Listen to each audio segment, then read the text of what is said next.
Hey, what's up, everybody? This is Mumia Obsidian Ali. You know who I am. I need no introduction, right? And you're listening to the Grown Man Hour with my man Bernard Riley, heard weekdays right here on YouTube. What do you think about that? How about that? Now let's get back on with the show. Thank you.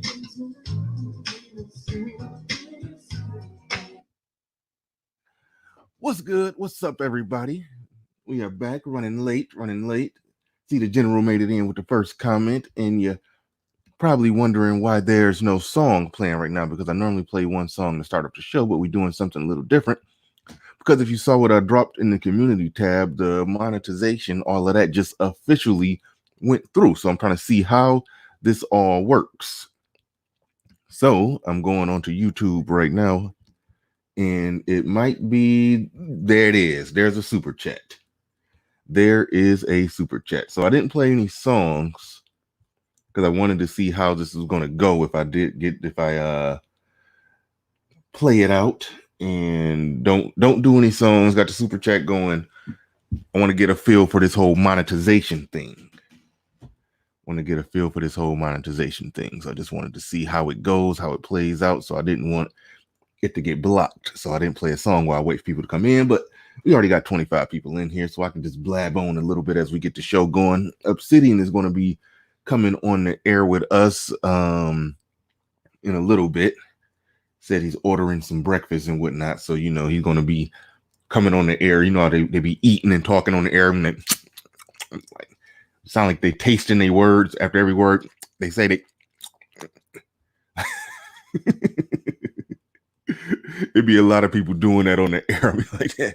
Like, nigga, you trying to taste your words when you're talking? But people be doing them long live streams, be eating the whole time. And that's how it go. But I'd like to welcome everybody in here last night. I'm gonna talk about yesterday's show as we get started and wait for people to come in here and wait for Obsidian to make it on in here. But first, I will shout out the early bird squad, everybody who made it in early. The first comments, the general in the building. Salute to the general. The Mac, the trucker, came in second place. He normally comes in first, but he's second place today. That's all right. You can't win everyone. My man Stoic won. Stoic, you be deleting every female comment, it seems. Because I swear I will look up and like SW1 or somebody would just say, hey, everybody, and then just delete. Like, is that what you're doing? Is that what's going on here? You just, because when it's like every time I looked up, it says comment deleted by Stoic1. I'm like, okay, maybe she said something crazy. But I think you just be deleting every damn thing. Like, you ain't got to delete every damn thing they say. About half of it, maybe half of it, but not everything. We don't want to delete everything. That ain't cool. Sheila E in the building. How you doing? D Anderson, salute to you. D Rock Den, what's up? Bang bang. Excalibur.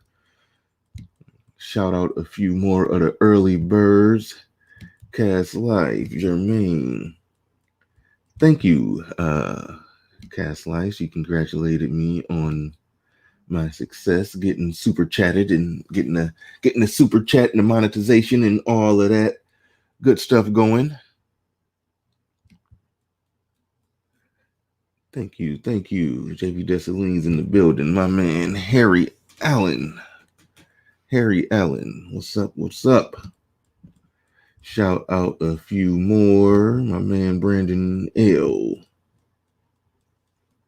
Besmillah Rabani. They be coming at me with those names. And Bounty Thug. And the last shout out I'll give is Sister Don't Eat Her Spaghetti George. All right. Little Leo Anthony in the building. All right. That's enough. Oh, shit. The super chat is working. Look at that. My man Caesar D1 says, what up? In this first, what's up? Is this the first super chat? Peace to you, the panel in chat. Yes, this is the very first super chat. The very first. Absolutely. You sent me my first super chat. I'm still riding from the electricity of yesterday's show. Instant classic. You had the 3 pillars of 2.0 in the building. I'm going to talk about that. I'm going to talk about that. I wish it could have went different. Oh shit, the super chat's pouring in like crazy. Look at that. Congratulations. Does this thing work? Yes, it does. The Mac the Trucker hit the super chat. Congratulations, Bernard, on super chat. D-Rock Den, big ups, BR. Sister George. Jerk. It ain't my fault you be making the funny spaghetti over there, man. Hey, I'm just reporting the news. I just report the news. Oh, Harry Allen said, check your Cash App too, brother. Oh man, let me check that out. And I don't know why I turn into an old man sometimes when I grab my phone and trying to hurry up and go through it real fast. And my man, Harry Allen, got it started off bright and early, sent the $25 Cash App, but doubled back on the super chat. Man, y'all are showing love this morning. I appreciate all of that. Our stalwart, Leo Anthony says congrats. Oh wait, I didn't read what he said. Stalwart. My bad. I be speed reading and talking at the same time, and it don't work. Our stalwart says, seeing if this thing works. Yes, it does. Yes, it does. Thank you very much. Anti-Gravity 74 said, damn, took a while to get my super chat through. You saying you sent a super chat? Is that what you're saying? A little confused by what you mean by it took you a while. Or you're talking about this maybe super chat on your channel. I have no idea what you mean. But he says, damn, it took him a while to get a super chat to go through. From the time that I hit the 1,000 subs and I forgot how many watch hours. I hit the watch hours early, hit the 1,000 subs later. After that, I think it took probably like 2 weeks for the whole process to get fully processed. But it just went through last night. I dropped the community tab when it went through. And there's that. So yeah, man. Yeah, yesterday was a big show. Yesterday, to have that big show yesterday when Angry Man, Obsidian, and O'Shea was all on at the same time, and that same day is when my monetization went through. It was like a big day for me in my YouTube career, if we're calling it that. So that was D. Anderson just came through with another super chat. Thanks, you. Said, congrats, brethren. Iron sharpens iron. What the blood clot. Thank you very much. And as Sugar G posted there, she said, thank you everyone for the super chats and the cash apps. You can still hit the cash app, but the super chat is there. I do like the I'm enjoying just playing with the super chat and seeing how everything work with that. So feel free to do whichever one right now. Oh man, we got more coming in. My man Darth Slothius said, congrats, Bernard. Thank you very much. Thank you very much. Man, this is just a big congratulations parade here. Ah, damn. You ever take your first sip of coffee and then not realize?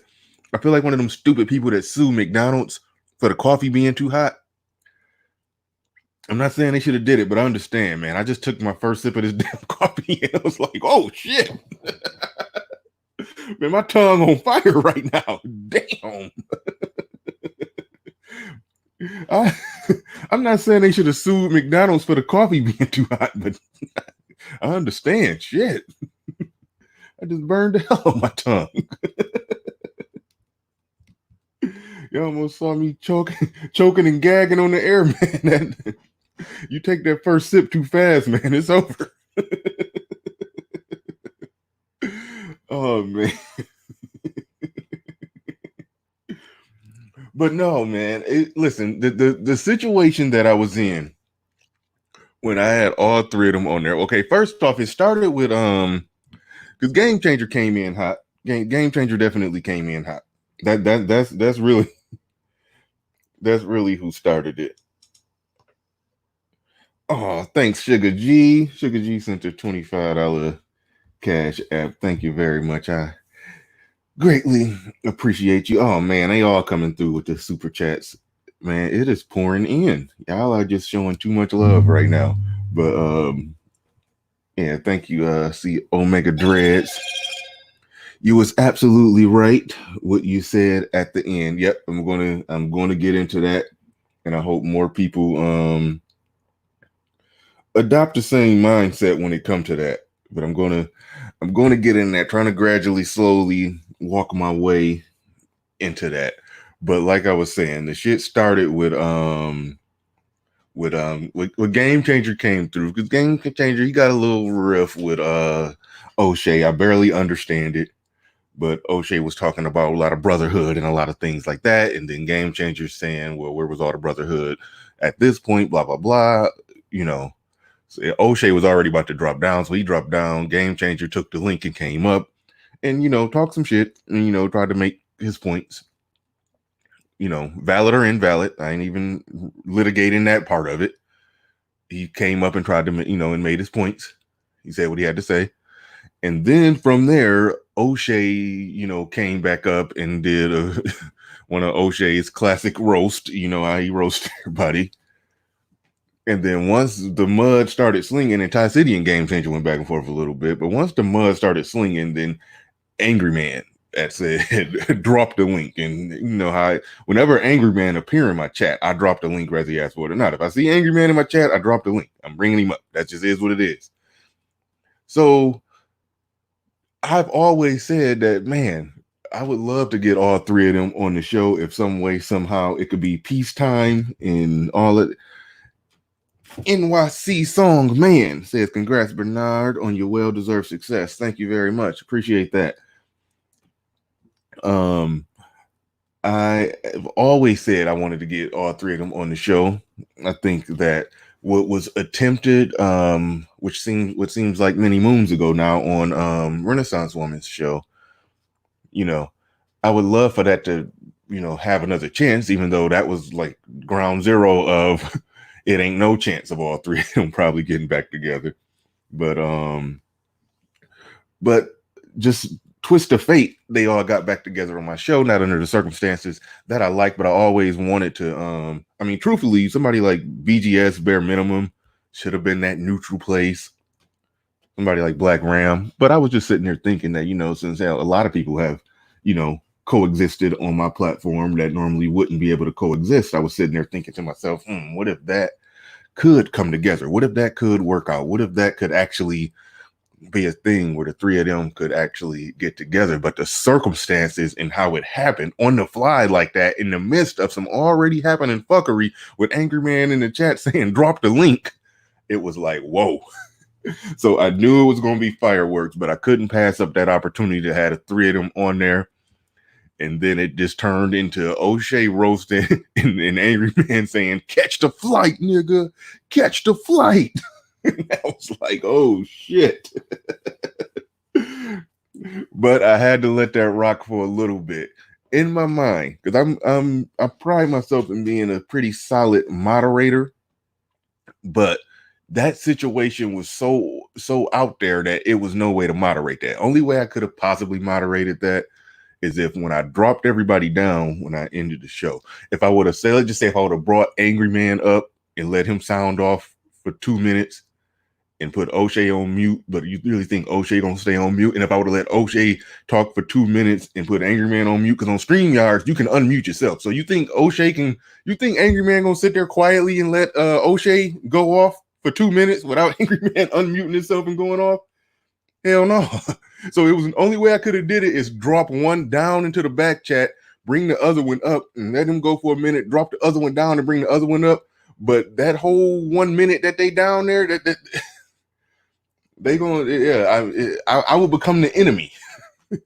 I would become the enemy if I did that. If Angry Man got to sit there, drop down in the back chat with O'Shea going off for 2 minutes, and Angry Man just got to sit there and listen and can't respond. Oh no. So I would have made myself the enemy had I tried to moderate it.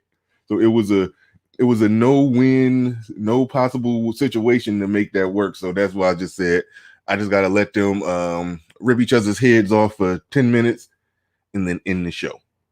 And that was more or less what happened. And it was epic to have all three of them on at the same time.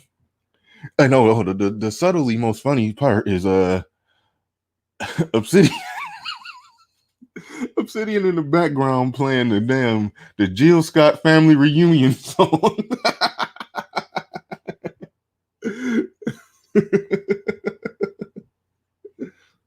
Oh man.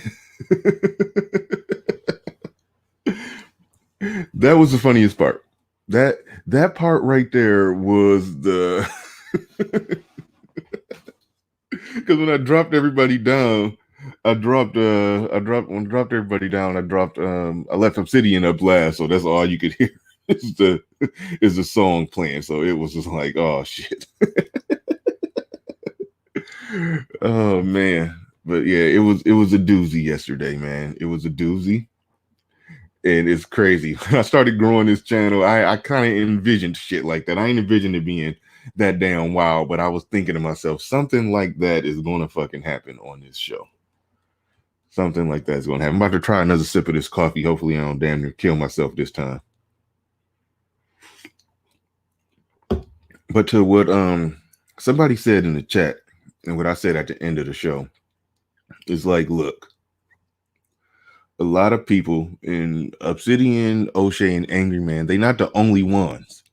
Because there's other people who have put in, a lot of work in molding and creating this space where it's just an open network of a lot of Black men that like to listen to live stream content, and is making it easier for all of us to come in, even if you're just in the chat, just sitting back enjoying, or if you're a new content creator. Even though I started my channel back in 2018, but I wasn't really taking it serious. I was just dropping a pre-recorded video or two, maybe once a month. Once a month, I'd drop a video or two. One of them actually went viral. One of the videos I made on Derek Jackson is sitting in the bottom.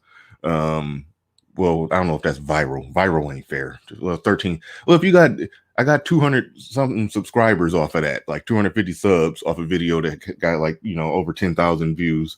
So I had like less than 20 subs at the moment that I made that video. So if you got 20 subs and you make a video and that video end up getting over 10,000 views, that's viral.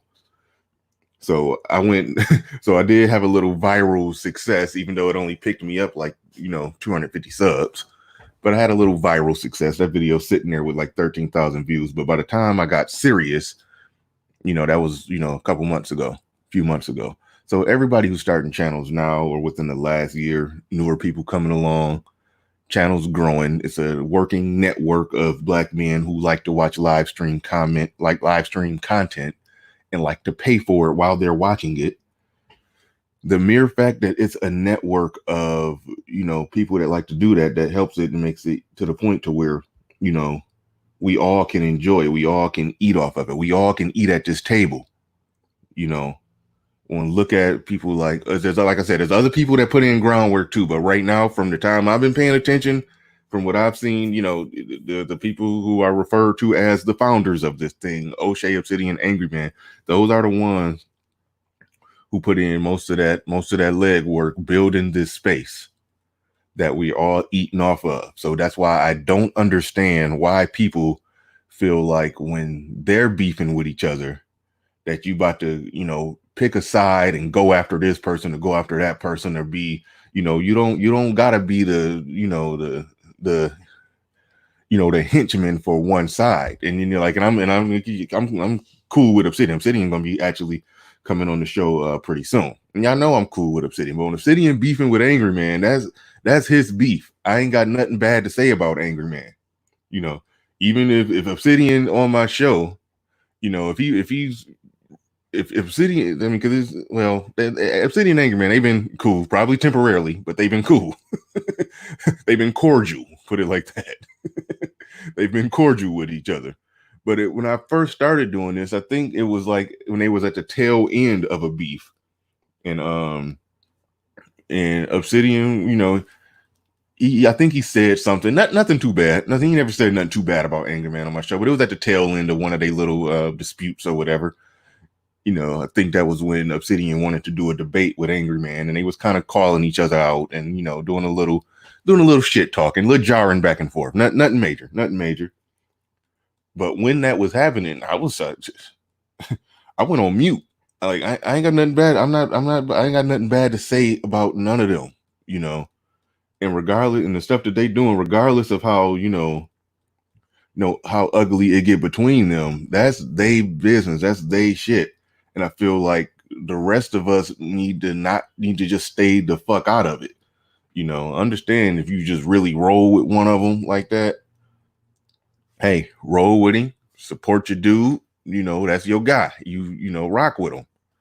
But coming out all guns blazing, against the, three people who helped build this space. Like, I'm like, nah, we all eating off the table that they helped to build, to put together, the table that they set. So I'm like, nah, I don't got smoke for none of them. Like, they beef is their beef. And I wish that the shit could get worked out. I really do.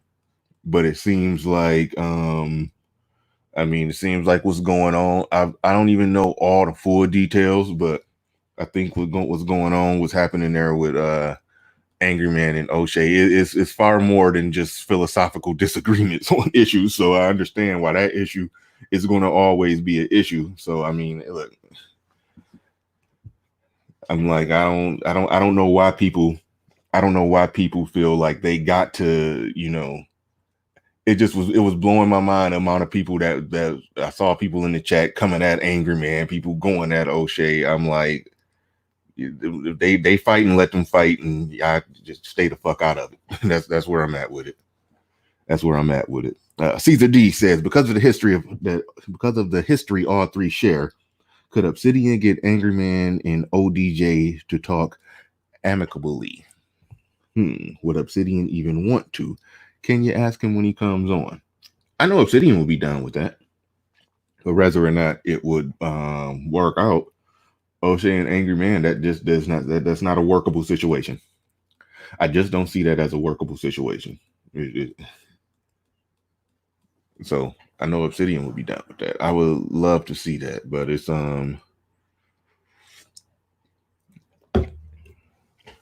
like it is. I think it's just leaked over into the personal, to where it's not going to be a fixable situation. But I don't like when I see people in the chat pouring too much gasoline on the fires.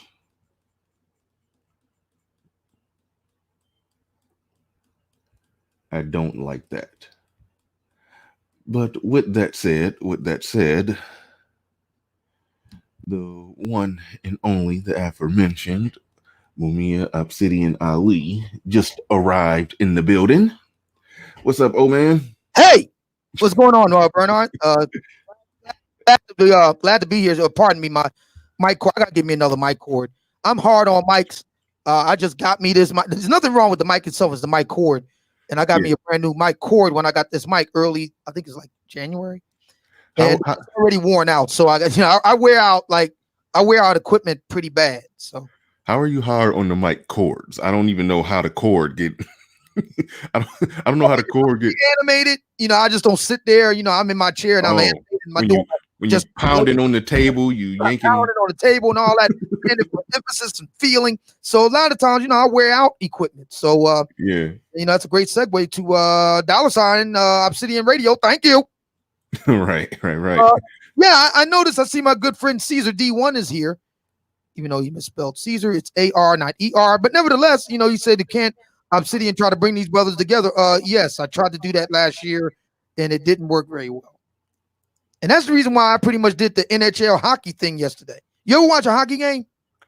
Yeah, occasionally, but not all the way through. But I'm familiar with the game. Go ahead. Yeah, in an NHL hockey, you're in a home of the Red of Wings. the illustrious Red Wings, one of the legacy teams of the NHL. And when in a hockey game, when the players get to fighting, the ref will just let them go ahead and duke it out. They won't get in, and the reason why they won't get involved is because often when you fall on the ice and your feet go up, the blades, you can get cut by that. So they'll just let you duke it out. And when y'all get tired out, then they put you both in the penalty box. So I took that approach yesterday. Boys will be boys. And I let Angry Man and O'Shea, go at it. I stayed out of it. Yep. And what Angry Man just said, I know, like I said before, whenever Angry Man come in the building, I dropped the link just in case he want it. Drop the link right there. But what Angry Man said right there, I appreciate you being on your grown man shit. Real talk. Glad you're growing and succeeding. Dude flagged my original channel down, played with my money, and talked about my girl and kids. Be forever. There it is. I mean, I was. My position is that so since we're here and Angry Man may join us, so let me just say this for the record. So everybody is on the same page here. My official position with regard to Mr. Angry Man and Mr. O'Shea Duke Jackson is boys will be boys. And that's how we do. And, that shouldn't be any great shock to anybody that knows men or has grown up with men and so forth. That's how things are done. And I am hopeful that all parties can come to an amicable understanding. That's my position. Yeah, I mean, that's my position too. But I mean, just reading what Angry Man saying right there, just no emotion in it, just reading what he's saying right there. It's chances are slim, and I wasn't there, I wouldn't witness it. So just taking Angry Man's words at their words. If that's absolutely 100% true what he's saying, then it's nothing. I don't see I don't see nothing happening. I don't see it going nowhere. I don't see it doing nothing.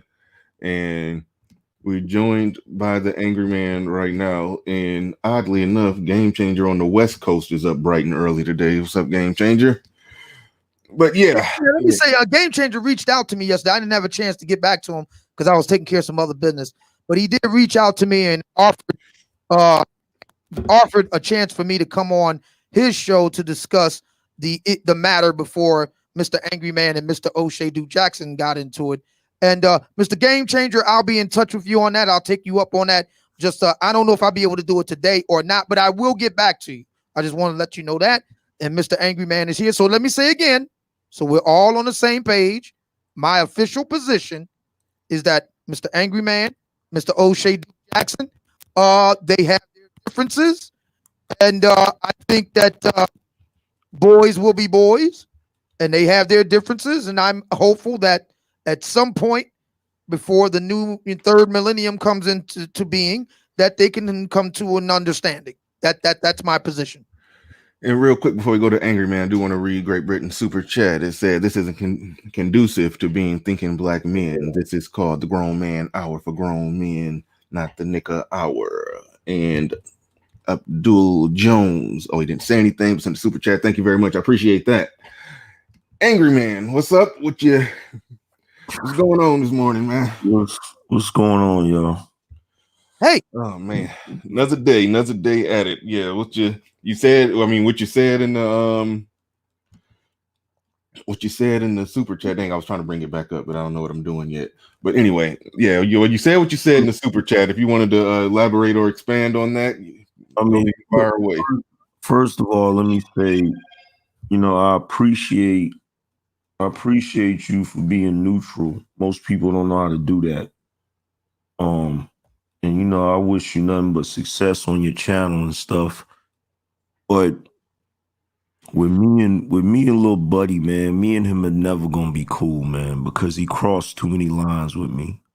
And this is not somebody that wasn't cool with me. This is somebody that we were so cool that we spoke to each other every day in Facebook Messenger. This is somebody who asked my advice on building his platform.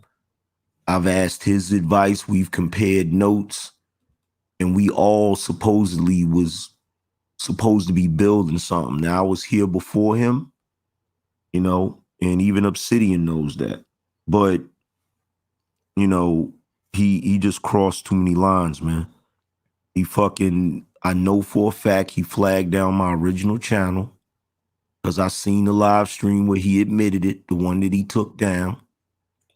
He talked about my fiance, you know, the woman that I love, the woman that I would kill for. He talked about my children, and he fucked up my money. Where I come from, you don't get to do all of that and it be cool. This is not, people think this is some sort of YouTube drama, or this is some sort of disagreement over some sort of philosophical view. This is not. This is real drama. If I see him, it's gonna be a problem. There ain't no reconciling this shit. The reason why I can be cordial with Obsidian and I can be cool with Obsidian no matter how much we disagree or debate or go back and forth, Obsidian ain't never fucked with my money. Ever. He's never done nothing to fuck up my money. Not once. So, you know, there's certain lines when they get crossed, I'm not playing that shit, man. It just is what it is. And I know a lot of people wish that we all could get along, but once you cross certain lines, man, you can't come back from that, man. Like, you can't come back from that. Like, this Negro don't even realize, like, if he was in the States, man, it would really be a problem. Like, it would really be a problem, man. Like, he talks about my girl so much, and he think my girl don't see that shit. My girl got YouTube. She see that fucking shit. She see that shit. She don't say too much to me about it, but yesterday she said something. She said, yo, if that dude was in the States, you feel me? Like, it would be nothing. It would be nothing. And he don't even realize who he dealing with. Like, I don't play them type of games, man. I might get up here and joke back and forth and roast and shit like that, but I'm past roasting, man. I don't want to roast. I don't want to joke, nigga. Catch a flight and come see me, and we can talk about this like two grown men. That's how I feel about it, man. But anyway, I don't want to hijack your show and turn it into this stupid shit. Yeah. You know, I just want everybody that's watching to know this is not some petty shit. It's not something where I didn't like his opinion on a certain viewpoint. It ain't that. It ain't that. You like, nigga played with my money and talked about my family. But anyway, man, y'all go back to whatever y'all was talking about, man. I'm gonna take my ass to sleep. I ain't been to sleep yet. Yeah, I was about to say, you sound sleepy as hell. Yeah, I ain't been to sleep yet, man. All right, man. Get you some sleep. Thanks for coming up. You know, you're always welcome. Whenever I see you in the chat, I drop the link, and you know what it is. No doubt, man. Y'all take it easy. Thank you, man. Yeah, get some sleep, man. All right, yeah. My view, because you know we have some individuals who shall not be named, who calls themselves tracking the Black Manosphere, and they make a big deal out of the dissension in the Black Manosphere. But listen, man, boys will be boys. I'm as a union man, trade union guy, skilled trade, blue collar brother.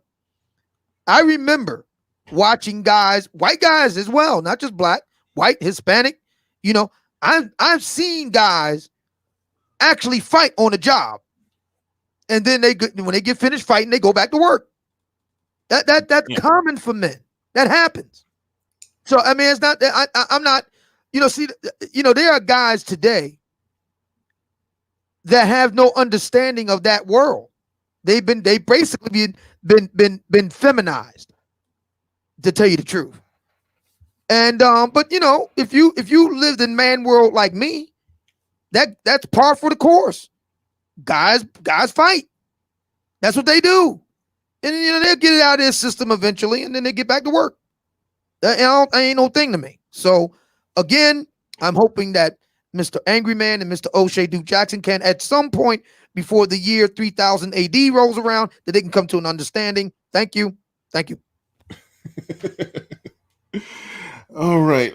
Let's move on from that. I'm going to actually change the title because we was about to get into you did a really good stream, well, pre-recorded podcast.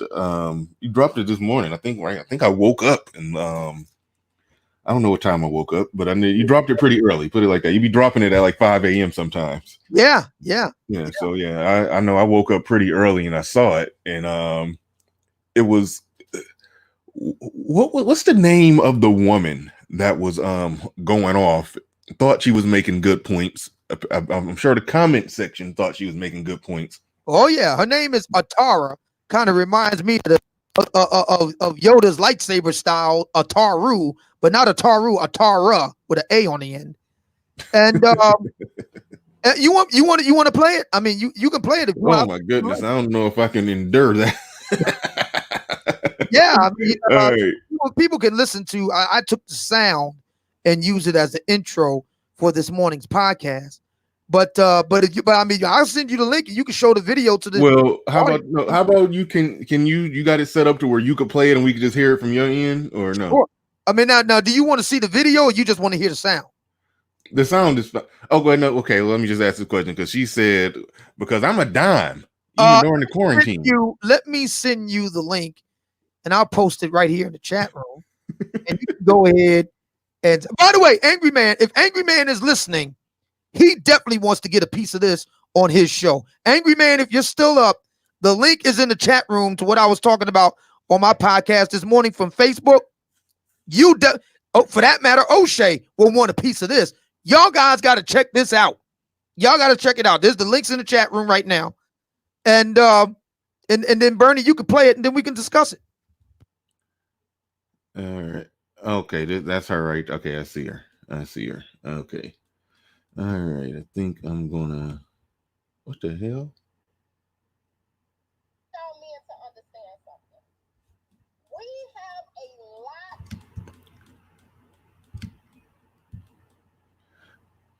lot. All right. Okay, so I'm trying to get this figured out. I'm about to pull off a screen share real quick. This is not going to be pleasing to the ears. And I'm not even talking about what she's saying. What she's saying is not going to be pleasing to the ears. But you just want to just the pitch of her voice and cadence of how she speaks, just it bothers me, to put it mildly. Okay, there it is. Everybody should be able to see that. But and let me do the introduction. What you are about to hear may be devastating to your ear. Oh man, I got to bring it back up because I forgot to hit sound. Okay, got to click the share audio button. I'll be messing up on that. Got to get it together. But all right, so I think we should be all good to go. I'm gonna need to see some ones in the chat if y'all can hear this. But all right. Where's okay? Got to hit the play button. All right, and action. Tell me to understand something. We have a lot of slim pickings. Open your ears and listen to what I'm saying. Women have a lot of slim pickings. The pickings for women are not as vast as the pickings for men. We are literally picking through a pile of shit when it comes to men. Let's just call a spade a spade. We are picking through men that don't equal up to what the fuck we looking for. Let's just put it out there because I'm tired of y'all with the bullshit. Either you fine as fuck and you ain't got no motherfucking job. Either you got a job and you ugly as fuck. Either you don't have a lot of money but you got a big dick. Either we trying to pick and choose through a lot of bullshit y'all bringing to the table. You don't. Okay, real quick. You know how I always, people say you shouldn't compare us to white people, this or that, but no, I like to do that. Okay, so that problem that she just laid out. Now, how do white women solve that problem? Unless she's telling me that there's an overwhelming amount of white men who are, as she said, fine as fuck, got a lot of money, and good sex. I think my kids are still asleep, so I'm trying. I don't want to be too graphic, but okay, fine as fuck, a lot of money, good penis. Okay, so unless she's telling me that with Mexican men, they're hitting on all three of those cylinders. White men hitting on all three of those cylinders. Asian men, we already know the stats on how women feel about Asian men, and there's actual statistical data that shows that the stereotype about the penis is not. I mean, it's not really a stereotype. It's actually statistically true. Somebody actually did a study where they measured erect penises from men of different races, countries, regions, this or that, blah blah blah. Yeah, Asian men were at the bottom. So so Asian women aren't able to get men who are hitting on all three of those cylinders. Hispanic and Latino women are not able to do that because Hispanic and Latino men make less than black men. And so unless she's arguing that white women are typically able to get men who hit on all three of those, which I think we know is not true, then what the hell is she talking about? I don't know if you want to respond to that real quick, what I just said, or just want to let the tape play some more. Yeah, just let the tape play, and then we'll chop it up afterward. Go ahead and let the tape play. It's hard for me to listen to this. I don't know how you do it. That's a special superpower that you have, to listen to these tapes and let them play for 15, 20 minutes sometimes and don't push pause. How do you not push pause and interrupt it? You just be letting this shit play. I can't do it. How do you get to Carnegie Hall?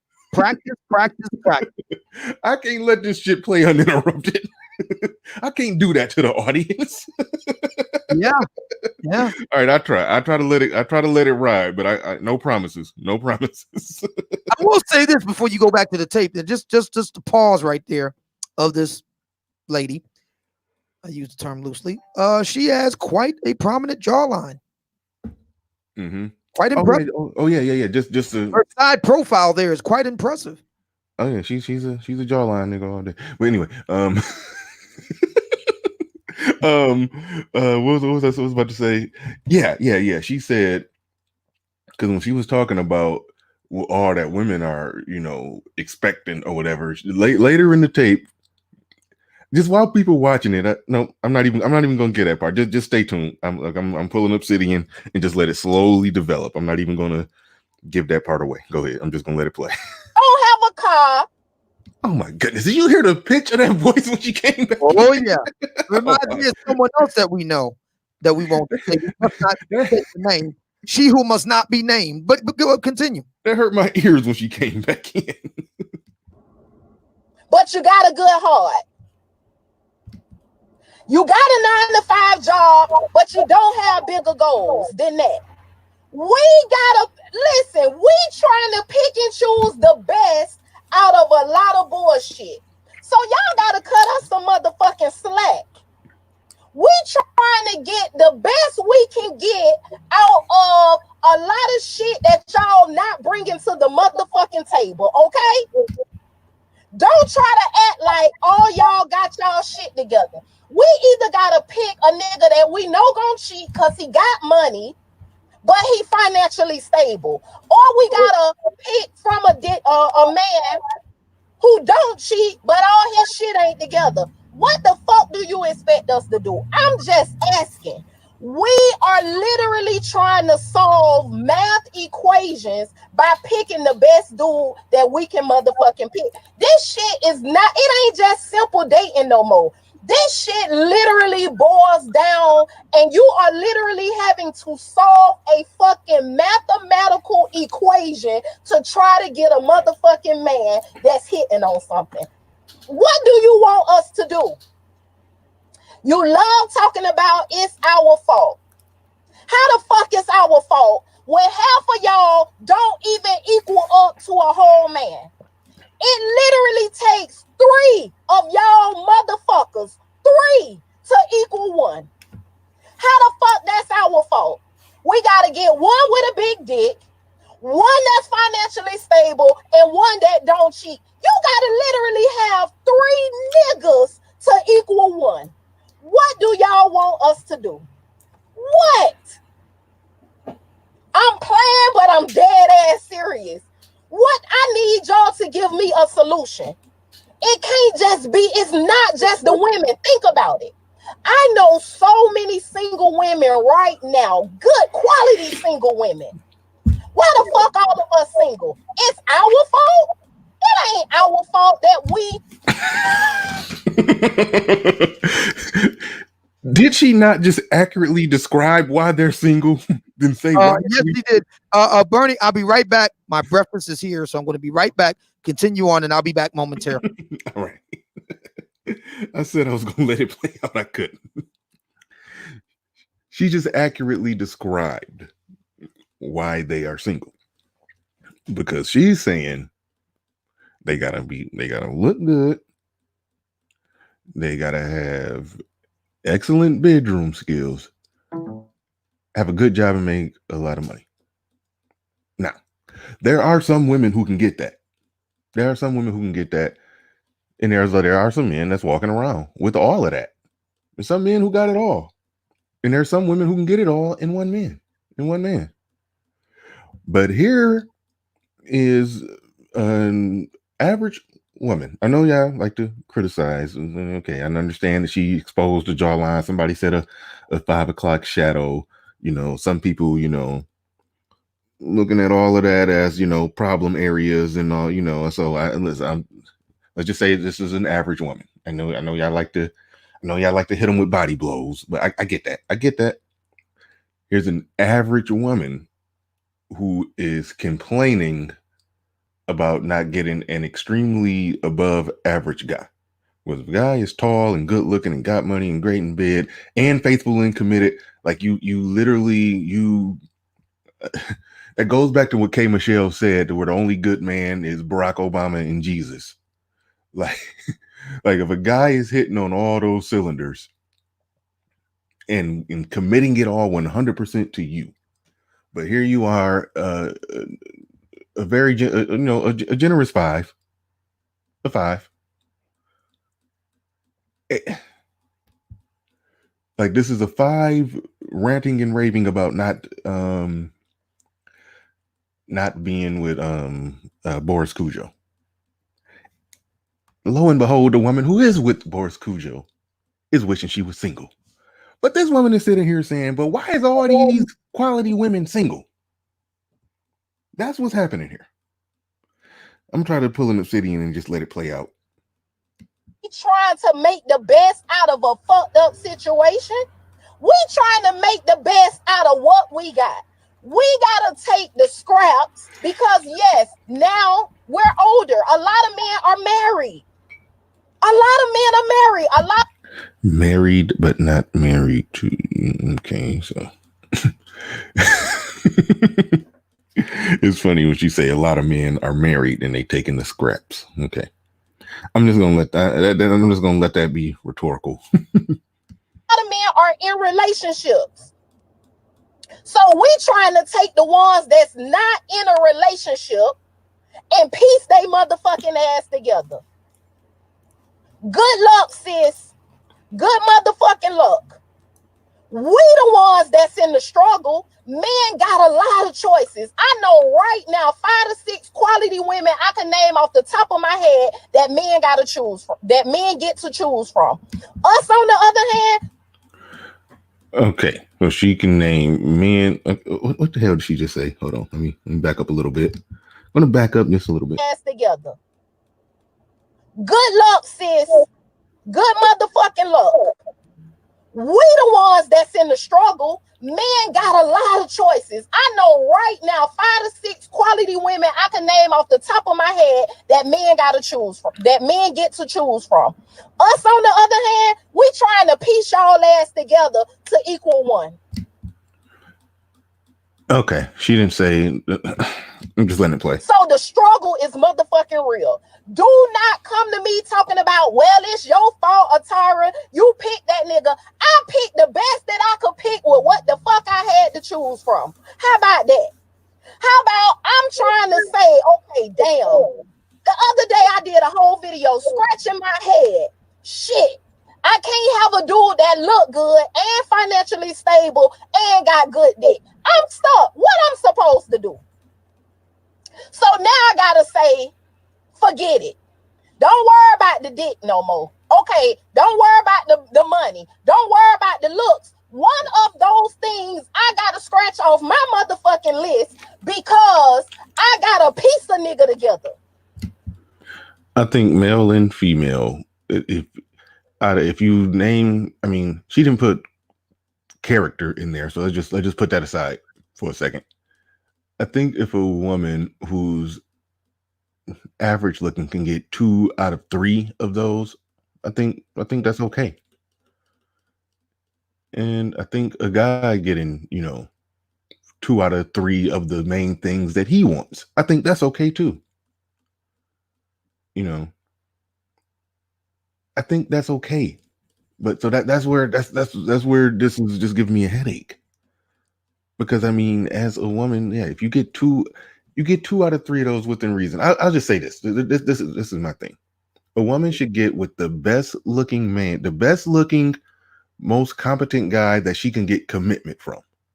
For some women, that may very well be a guy who's a 5, who makes about $60K, who's willing to commit to you. I think that's a reasonable place for her to swing at. Like I always say, the average white man make about $50K. So if she can get a 5 that makes $50K that's willing to commit and put that with her little $30K, they could put it together and make $80K and then build from there. If she truly wants a relationship that's going to be working, functional, and a guy that's going to be there. A 5 with good character and $50K. That's your lane. That is her lane. Depending on where she lives at, because some places, if you live in New York or LA, I don't feel like relitigating that, but we know how it is. The average income out there may very well be $75K. So okay, then you shoot depending on where you're at. I live in a small town where jobs don't pay all that much. So the middle here where I'm at is different from wherever the middle is at in New York or LA or some big city. So, adjust it for where you live, adjust it for the average income in your area. But that's where your lane is at if you're an average woman. An average guy that makes average income that's willing to commit to you. And that average guy that makes average income who has decent character and willing to commit to you, he don't have 4 or 5 women in a rotation, a revolving door of women. He ain't got access to all those bad bitches that we all get accused of going for. All of us can't get those women. So most of us have a healthy understanding that we're going to be able to get what we're going to get. And if she's easy to get along with and she's within range where she, if she's okay looking, some dudes say she got to be, that's something that's, Obsidian gets on that where, you start talking about, beauty and all of that. But I think most men are happy to get, something within reason, within reason. Most guys who are 4, they're not expecting a 9. That's most guys. We would like, no, don't get me wrong. Most guys who are 4, they would like it. But most guys, I think guys are more realistic and have a healthy understanding of what they can get and what they can't get. Because going for what they can get is what makes the difference of whether or not they have an actual sex life or not a sex life. I'm not even looking to check because I was watching the Facebook and I'm just coming back here. Says she's a Dallas 4. I gave her a 5. I put her right in the middle. So she had no problem getting with a guy right in the middle. But the guy that she's describing is she said, gotta be good looking, gotta have a good job, make good money, have good dick, and be faithful. I'm sorry. I feel like she described a 10. I honestly feel like infantry skills. How many times do I gotta block you? Damn, you just like the fucking cockroach. You just just keep coming back. All right. I'm taking too long with the video. I'm gonna let it. He said, "What's the name of this video?" Give me a second. It's on Facebook, and it's I think it's on a Facebook page called Obsidian sent it to me, and I think Obsidian had to go get his breakfast. He got to go answer the door, get his breakfast, and he's probably eating right now, but when he come back, I'm sure he'll drop the link in the chat. So just hang out, stay tuned. Hang out, stay tuned, and it'll be back for you. I'm gonna try to get just through this. I'm gonna get to the one part that when I was, because Obsidian did a pre-recorded podcast where he had this playing in the background, and it was a part of it where where it got to a point where I just pushed pause and like heard enough. When I get to that point, I might stop it, unless Obsidian is telling me that it's some more highlights worth listening to. But oh my goodness, a pitch. But okay, here we go. That's just it.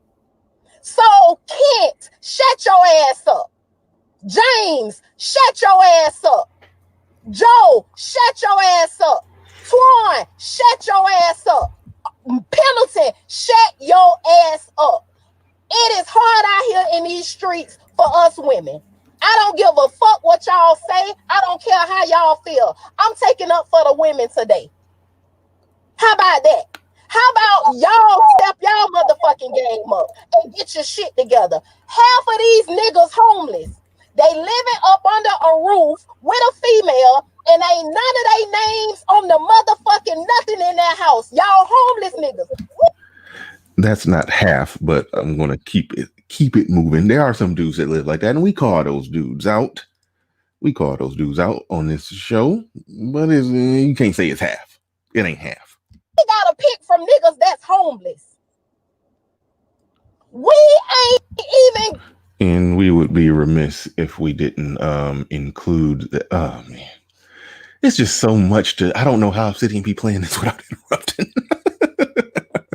You remember when I said that if a woman is a single mom on welfare, Section 8, even if she worked 15 hours a week at Walmart and got 2 kids, 3 kids by a few different men,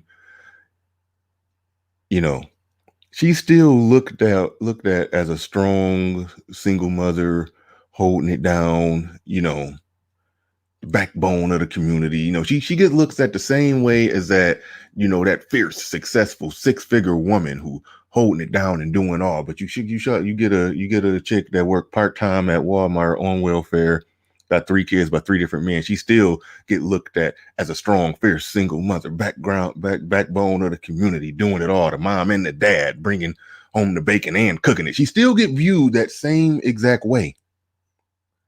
So when you look at the fact that how much of, with a lot of Black women, hashtag not all, but with a lot of Black women, a lot of their life is subsidized by the government, and the government gets its funds from the taxpayer, and the taxpayer is us. But she's saying, you niggas homeless. Well, I think I see where I'm going. I know this audience is smart enough to see where I'm going, where technically you're damn near homeless too. So I will acknowledge the simple fact that yes, there are some guys who do the equivalent of the welfare, the chick that's on welfare living off the government, and then that guy who's on her couch living off the government.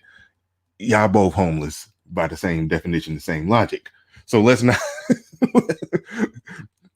not be saying you niggas homeless as if the thing that, when the guy is the equivalent of that chick that got, that worked part-time at Walmart, got 3 kids by 3 different men and getting subsidized, getting her, her rent paid for, she on Section 8, she getting food stamps, she getting child support, she getting her life is being essentially subsidized.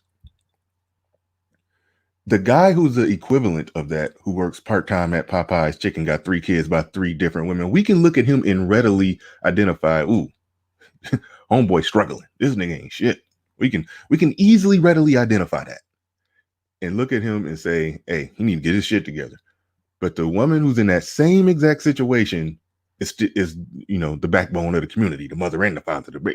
She gets all the accolades that Barack Obama gave Black women on that time when he spoke at that Black church, and he basically reiterated all of their talking points. And then when it came time for him to address Black men, he basically said, you niggas pay your child support. So looking at it that way, For her to You don't actually believe that black women are going to be logical, do you?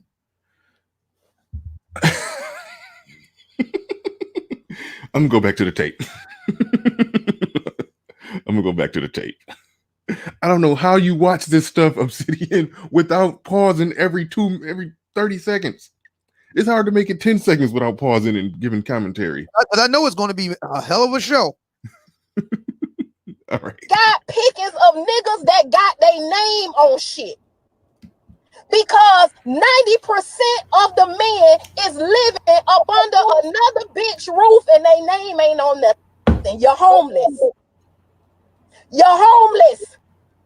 We got a pick from a nigga who car in his baby mama name. We fucked up. We fucked up. We ain't got a lot of shit to pick and choose from. We fucked up. Baby, I've been to prison. You know what I'm saying? I'm just jumping out of prison. So you know a nigga trying to get on his feet. What the fuck I'm supposed to do? I don't want to die alone. So I'm sitting at home at night, late at night, up, trying to subtract, add, divide, and multiply to make one nigga, two niggas, three niggas, a whole nigga. What I'm supposed to do? We fucked up, like There it is. That's black women's idea of that's their conception of mathematics. One nigga, two nigga, three nigga, four. To get a whole nigga. Get a whole nigga.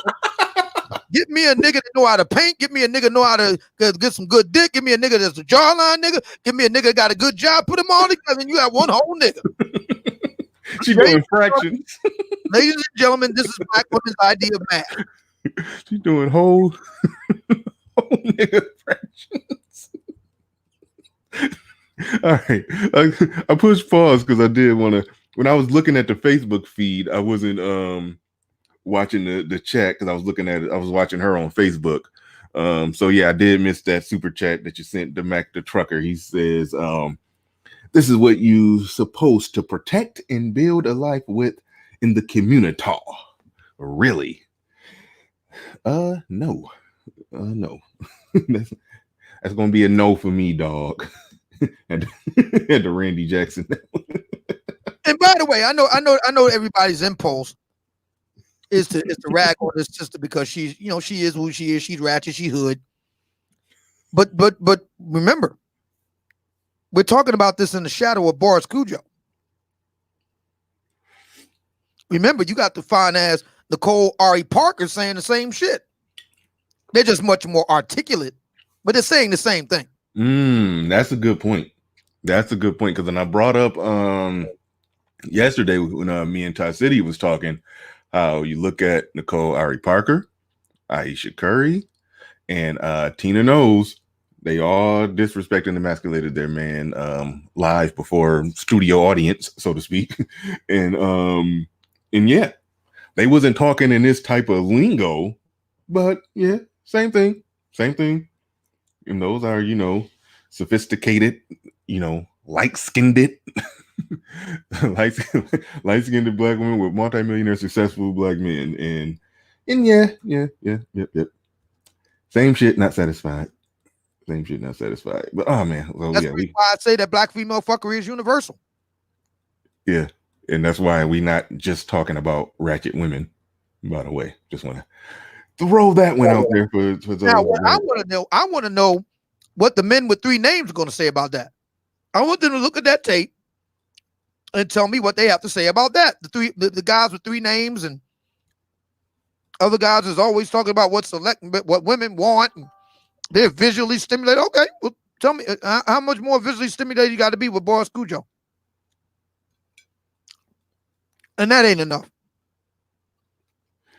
Steph Curry hitting on 3 championships in the NBA. That ain't good enough. Mm-hmm. Richard Lawson, do you know how rare it is to be a black man and work as an actor for 4 decades straight? That ain't good enough. Yeah. And not to mention, I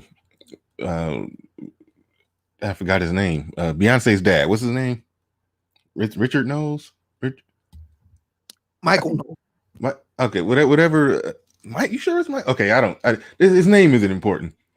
To get that guy, that's nothing to brush to the side either. I mean, the marriage didn't work out, but I mean, yeah, she definitely did good, getting him, because there would be no Beyonce. It would have been no Destiny's Child if it wasn't for him, because he basically Joseph Jackson that thing over there, So yeah, she got him, and I don't know all the details about their marriage didn't work out, but it might have been some infidelity. I don't know, but the marriage didn't work out. But either way it go, she did good there. And then are you telling me that you'd have been happy with that broad? I wasn't even touching on that. I was just speaking to how Tina knows. I know. I'm hugging on it. I'm touching it. I'm caressing it. Listen, and I'm not a dude that will step out on a woman, but she'll make me really consider it. She would at least make it hard for you to stay inside the house with her. Yep. You're going to be out. You're going to spend as much time away from home as possible. So there's that. But yeah. So we're talking about a woman who knocked it out the park twice and still complaining. But anyway, that's so let's go back to the tape. Ladies, and these men do not want to hear it. They want to ignore it and act like all they shit together. The very ones that saying, I got a job, I'm financially stable. Yeah, you got all that, but you won't have 2 and 3 bitches on the side. So now, because you financially stable and you got your shit together, I got to deal with you with 50,000 bitches on the side. Like what? And on top of that, the broke niggas cheating. Even the niggas that don't got their shit together got 2 and 3 bitches on the side. So we fucked up no matter how we turn. No matter where you look, you is fucked up. You fucked up. You in a lose-lose situation. So leave me the fuck alone, because I'm single and I'm struggling. Leave me the fuck alone. Believe me. I'm over here trying to do. It will be my pleasure to leave you the fuck alone.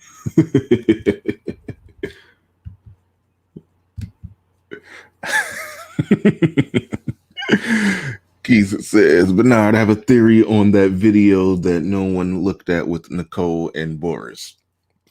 I'm gonna get you on later in the show if you're still around, so we can. So I do want to hear your theory on that. So I will get you on later if you're around, if you're still around. I mean, this broad looking like somebody used to sandblast, sidewalks with. All right, let's go back to the tape. One thing I don't even want to get into that. Okay, nope. Leave that alone. Best I can motherfucking do with these sorry ass niggas I gotta choose from. How about that? I ain't the type that like an ugly man. That just ain't me. Do you see me? Even in quarantine, I'm a motherfucking 10. That's right. All right. He did not stutter. Okay, I think I'm gonna rewind that. I don't think that we didn't hear that correctly. So let's just play it again. I ain't the type that like an ugly man. That just ain't me. Do you see me? Even in quarantine, I'm a motherfucking 10. I ain't the type that like an ugly man. That just ain't me. Do you see me? She look like even in quarantine, I'm a motherfucking 10. She look like I used to play sandlot ball with. He was quite handsome, by the way.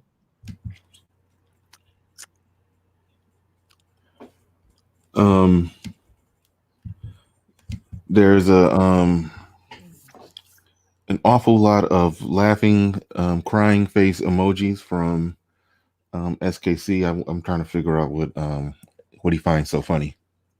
I don't. Dre Day, what's so funny, man? What's going on? I missed something.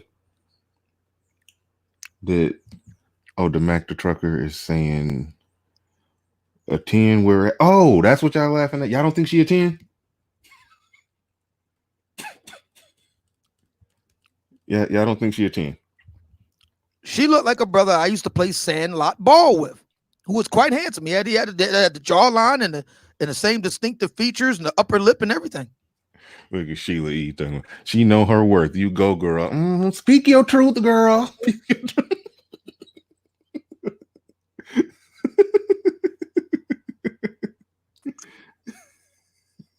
You know, Black America does have a whole bunch of very handsome looking women. They're quite handsome.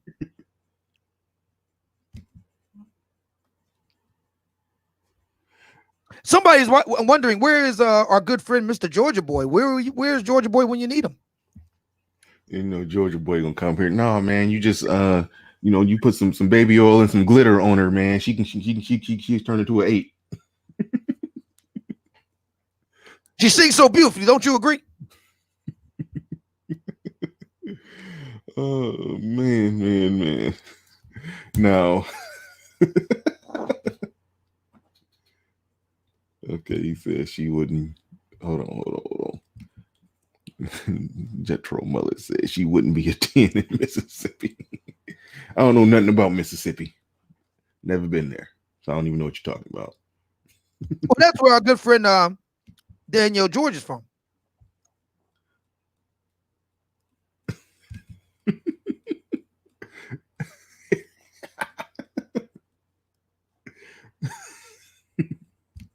All right, y'all cut it out now. Cut it out. That's enough. They're saying that she looks like Nat King Cole. Yeah, that's what Henry Allen said. Merry Christmas. But no, in all honesty,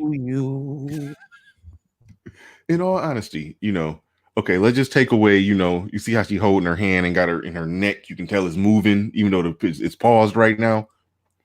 Oh yeah. Let's drop her hand down and just have her just sit there, just looking normal, peaceful posture, minding her own business, not saying anything. Just at face value, it's not, is the point that I'm trying to make here is the mannerisms, the way she talk, the way she think that really knocks her down. Now, keep in mind, she'll never be she's not gonna be some beauty queen or nothing like that. I mean, I'm not saying that, but what I'm saying is an average or slightly below average looking woman that she not fat or nothing. I mean, some people would talk a little bit about the rub, but I ain't going there.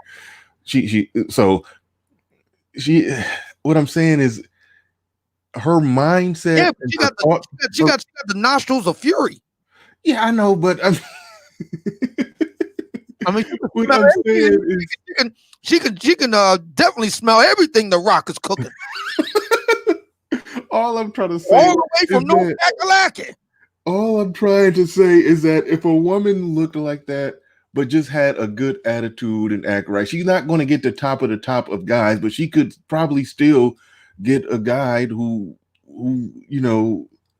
come on over here, girl, and smell what the Rock got cooking. I mean, there's average guys who will be with them nostrils, girl. There's average guys who will Rock got cooking. I'm trying to be serious. All the way from Tallahassee. Hey, when I'm trying to be serious, you just come on, smell what the Rock's got cooking. Come on, girl, with them big old nostrils. See, look at Jethro. See, KRS-Two will run for her money. You know what KRS-Two is, right? KRS-Two, no. Yeah, KRS-Two. Okay, everybody knows who KRS-One is. Mm-hmm. KRS-Two is Tarana Burke. Oh. Let me read the super chat. I almost clicked off it without reading it.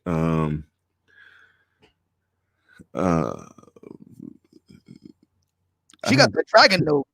I was watching Game of Thrones the other day, and Daenerys Targaryen, she has three dragons, and the main one, Drogon. We need to change her name from Atara to Drogana. Because she a dragon-looking jaw. I mean, look at them nose, man. She looked like she breathed fire. Yeah, it looked like some 10-speed. Come on over here, girl. Come on over here, girl. You Targaryen chick, you. Come on over here. Over her. You know how they do down south and in St. Louis. Come on over her. So yeah, we talking feminist tears stands $10 super chat for the 10 rated chick with the strong face. Thank you for the super chat. Oh man, y'all ain't shit. Y'all ain't shit. Oh man. All right, so that was where I quit listening. I did I skipped forward to hear your commentary on it, but there's only 2 minutes left. I think we can go ahead and finish it out, wrap it on up, and then then after I hate when she come in, but then then I'll go to you because I know you did a whole diatribe, so to speak, on this already. So I'll go to you after we get through with these 2 minutes. I'm gonna try to make it through without interruption. Oh, I don't want to walk around with a fucking gorilla. How about that? I don't want to motherfucking walk around with a gorilla. Okay? I don't. And how many brothers expect to walk around with their own dragon? Remember that show? Remember that movie, My Pet Dragon? No, you ever hear that song? There was a song back in the day. Are you familiar with Apache? Apache? No. There was a rapper named Apache who is unfortunately now deceased. He died some years back, but he had an interesting song many years ago, and I want to play a little bit of it for you right now. So, with no further ado, ladies and gentlemen, the musical stylings of the late great Apache, and this is called "Gangsta Bitch." Bitch now, a dragon bitch. I need a Drogon bitch. A Drogon bitch. I need a dragon bitch from Game of Thrones. I need a dragon bitch who can breathe fire. A dragon bitch. And that's what she looks like. Doesn't she look like a dragon to you? Doesn't she look like a dragon? There was a movie. It was called what's the name of it? How to Train Your Dragon. Yeah, I watched that. Dragon, yeah. How to Train Your Dragon Draggle. How to Train Your Dragon Draggle. You know, your own Draggle. Drogana. The movie right there, Drogana from Game of Thrones. You're just breathing fire all over your ass. The movie that I'm thinking about, it was called Golden something. I forgot what it was. Where everybody had like an animal that basically followed them around. It was attached to them. They called it like their demon or whatever. And I can't think about that when you said that's what it reminded me of when you said My Pet Dragon, because I'm not even familiar with that, but I do know it was a movie that I'm trying to think of where everybody had some kind of little animal that followed them around. It could be a bear, a gorilla, or it could be something small like a ferret that just stayed on their shoulder. The Golden Compass. Yeah. But you got your spirit animal. We all know what her spirit animal is. Right there from the Game of Thrones. Our pet dragon. Let me read Spartacus Jackson. That ain't Puff the Magic Dragon. Ain't no Puff there. Oh no! You know what? I take it back. It would be Puff. Look at that nose. The Puff pass. Yeah. She better not ever have a drug habit. She snuffed up all. She snorted all the profits. Yeah, she got them Patrick Ewing nostrils. Right up the nose, man. All right. Spartacus Jackson says she also admitted inadvertently that she juggles multiple men. Oh, damn. I don't know how that slipped by me. But yeah. That's true. She would have admitted that, she juggles multiple men because she put everybody on fire. Kill it with fire. Dragon fire. Now listen to this. This is from an average looking woman on the SMV, that sexual market value scale. These are modern times we live in. Yeah, I was just breaking down the validity or lack of merit in what she was saying. I didn't even put it together that, yes, she's talking about herself. She juggles 3 and 4 different men. And so there it is. I apologize. Eli Empire says she do got a hard face. Man, brother, when I look at that face, I'm thinking of the Hands of Stone. Remember Steve Austin, Stone Cold? Yeah. This broad got a face that's Stone Cold. Stone Cold. Zero Hate. I missed your Cash App. You sent a Cash App. Thank you very much. That one slipped. That one went under the radar on me, but I got it. I got it. Thank you very much for that Cash App. And I'm sorry if I missed anybody's super chat because I was looking at the Facebook page and trying to do them both at the same time. My brother, their face is harder than algebra. Brother, that shit is harder than trig. That shit is harder than graduate level trigonometry. That shit is harder than Cantonese Chinese. That shit is harder than Cyrillic Russian. That is some hard shit. That is some Sanskrit level shit. Oh man. All right, we're about to get through it. We're about to get Uh-oh, your cord going out. Cord is going out. I don't know if you can you hear me? Oh yeah, I can hear you now. It sounded like when you were saying something that cut off at the end. Well, all right. So yeah, we back. Yeah, I'm saying that that face is harder than the Vulcan language. All right, let's try to get through it. But every time I say, okay, we're going to listen to it from beginning to end, it only takes 10 seconds for her to say something. They're prompt to pause. We're going to try to make it through. And I feel like I should not have to walk around with a motherfucking gorilla. I want me a man that look good. But in me wanting a man that look good, it's other shit that come with that. Like that nigga gonna have 3 and 4 motherfucking bitches on the side. How about that? So I'm over here struggling, motherfucker, okay? I want a nigga with some good dick, okay? And 9 times out of 10, the niggas with good dick ain't got no motherfucking car. I'm over here struggling, okay? How about I want to be piped down sometimes? She wants a... And the motherfucker that's gonna pipe me down... You know what she wants? She wants a dragon slayer. She wants that brother that could slay the dragon. I mean, this broad look like somebody summoned the Kraken. Now we could see our good friend Tony Maceo in the chat room, and he's saying, you mean to tell me this isn't a hood rat?" Of course. But how do you explain Nicole Ari Parker? She a hood rat too? How do you explain Aisha Curry? Is she a hood rat too? How do you explain Tina Knowles? Is she a hood rat too? I'm a hood rat. You're a hood rat. They're a hood rat. She's a hood rat. And she can be a hood rat too. I mean, you know. Yeah. Todd City, thanks for the Cash App. I appreciate that. And he says, stop giving SKC ammunition. He's going to make all kind of jokes on this one. Man, SKC been getting so much ammo lately.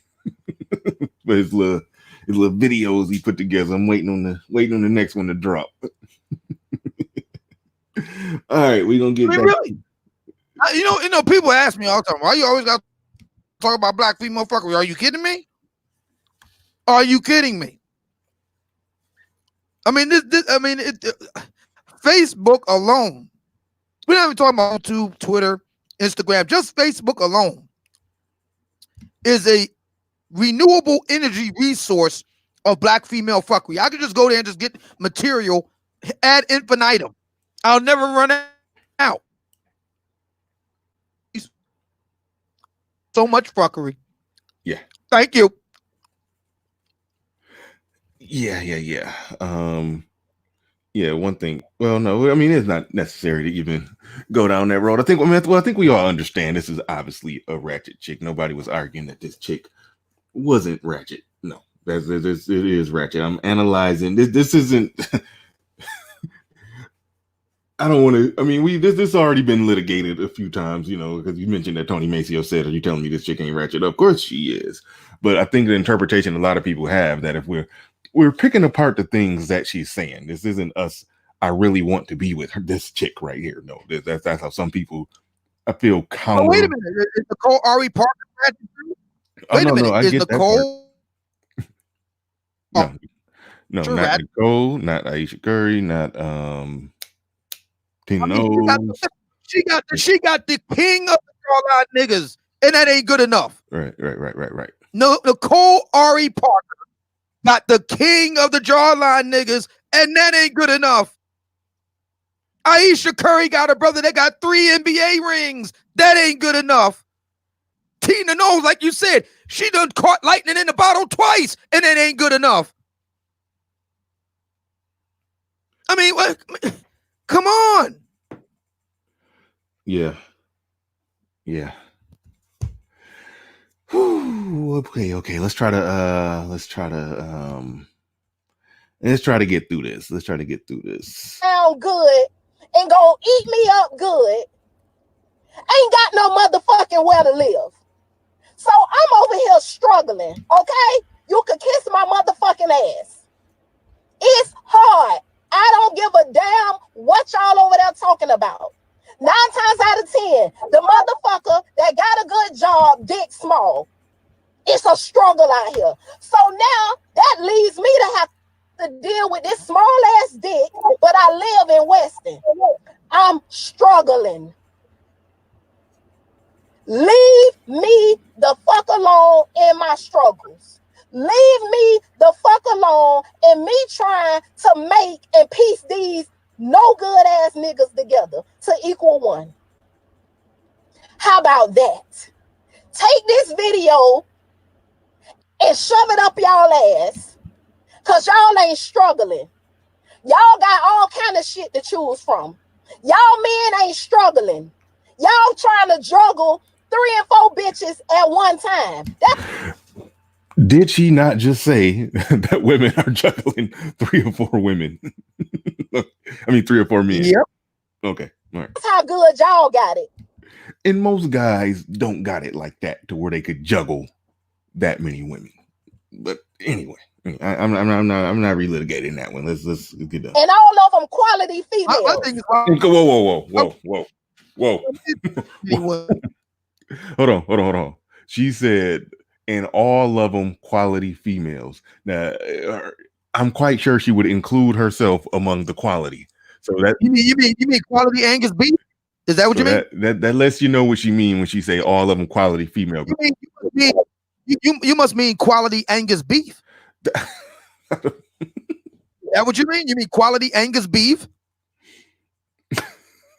I mean, if you want to tell me that there's some really great looking heifers out there, I'll go along with that. Some quality Angus beef looking broads out there. I'll go along with that. I will agree with you, Dragon Lady. We got a lot of quality Angus beef broads out there. I agree, because we got a lot of heifers. I agree with that.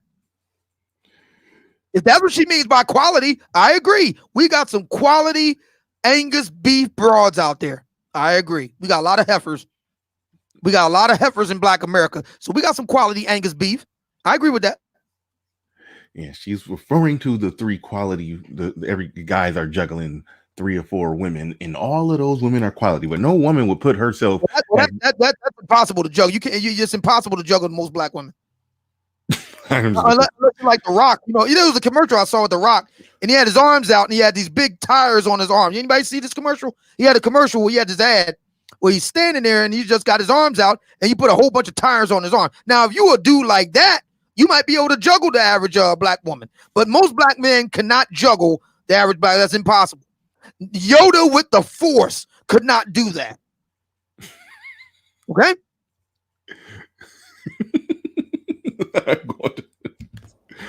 Take this video kit and shove it up your ass. Twan, take this video and shove it up your ass. Germ, take this video and shove it up your ass. All of y'all that's aggravating me as to why I'm motherfucking single and it must be me. No. All right, I think that's it. I think that's all she wrote. And stop the screen share and go to Sigma Jones says, congrats Bernard on getting your channel monetized. Thank you very much. I appreciate that. Judge Villa the Beast, real quick, want to read his comment. Says, hear the action, hear the roar. Ratchet strikes. Oh man. Here we go. So That's the end of the tape. Sister George says, "Where's the video?"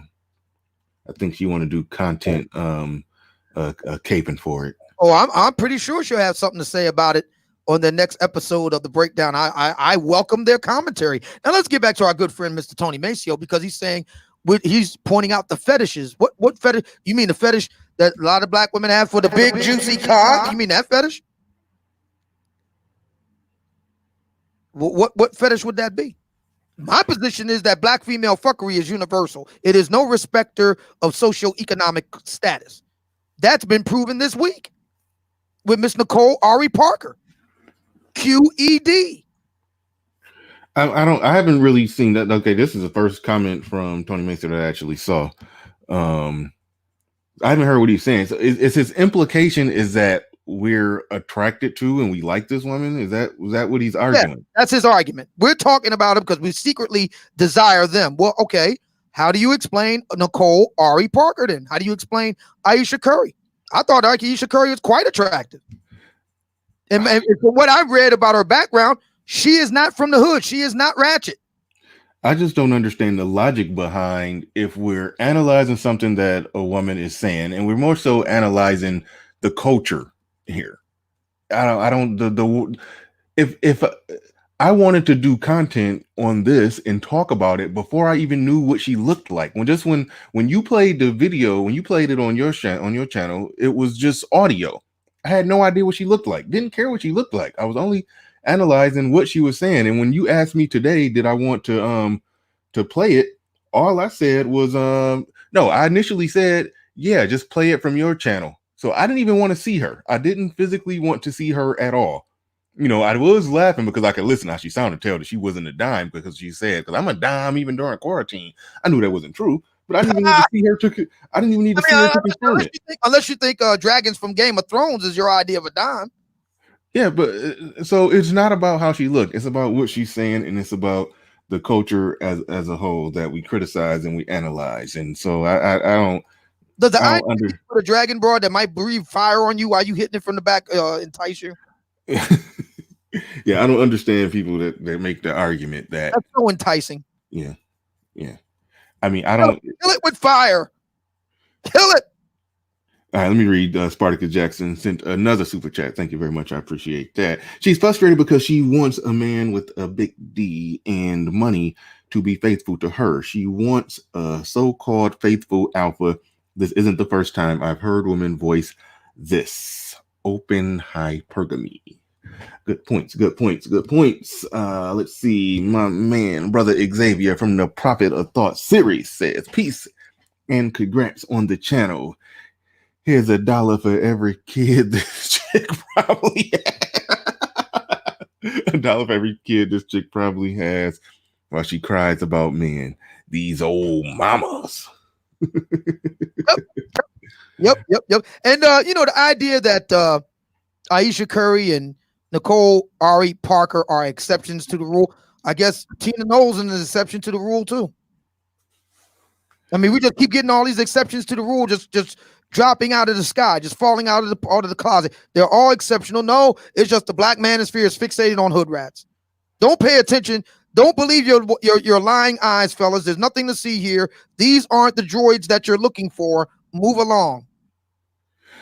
Dollar Washer, I'm taking my ball resources seed and going home. Buys ticket to the DR. Oh man. Yeah, that was an entertaining one. I mean, really, what else do you say after that? What else do you say after that? I mean, for me, it only validated what I've long known.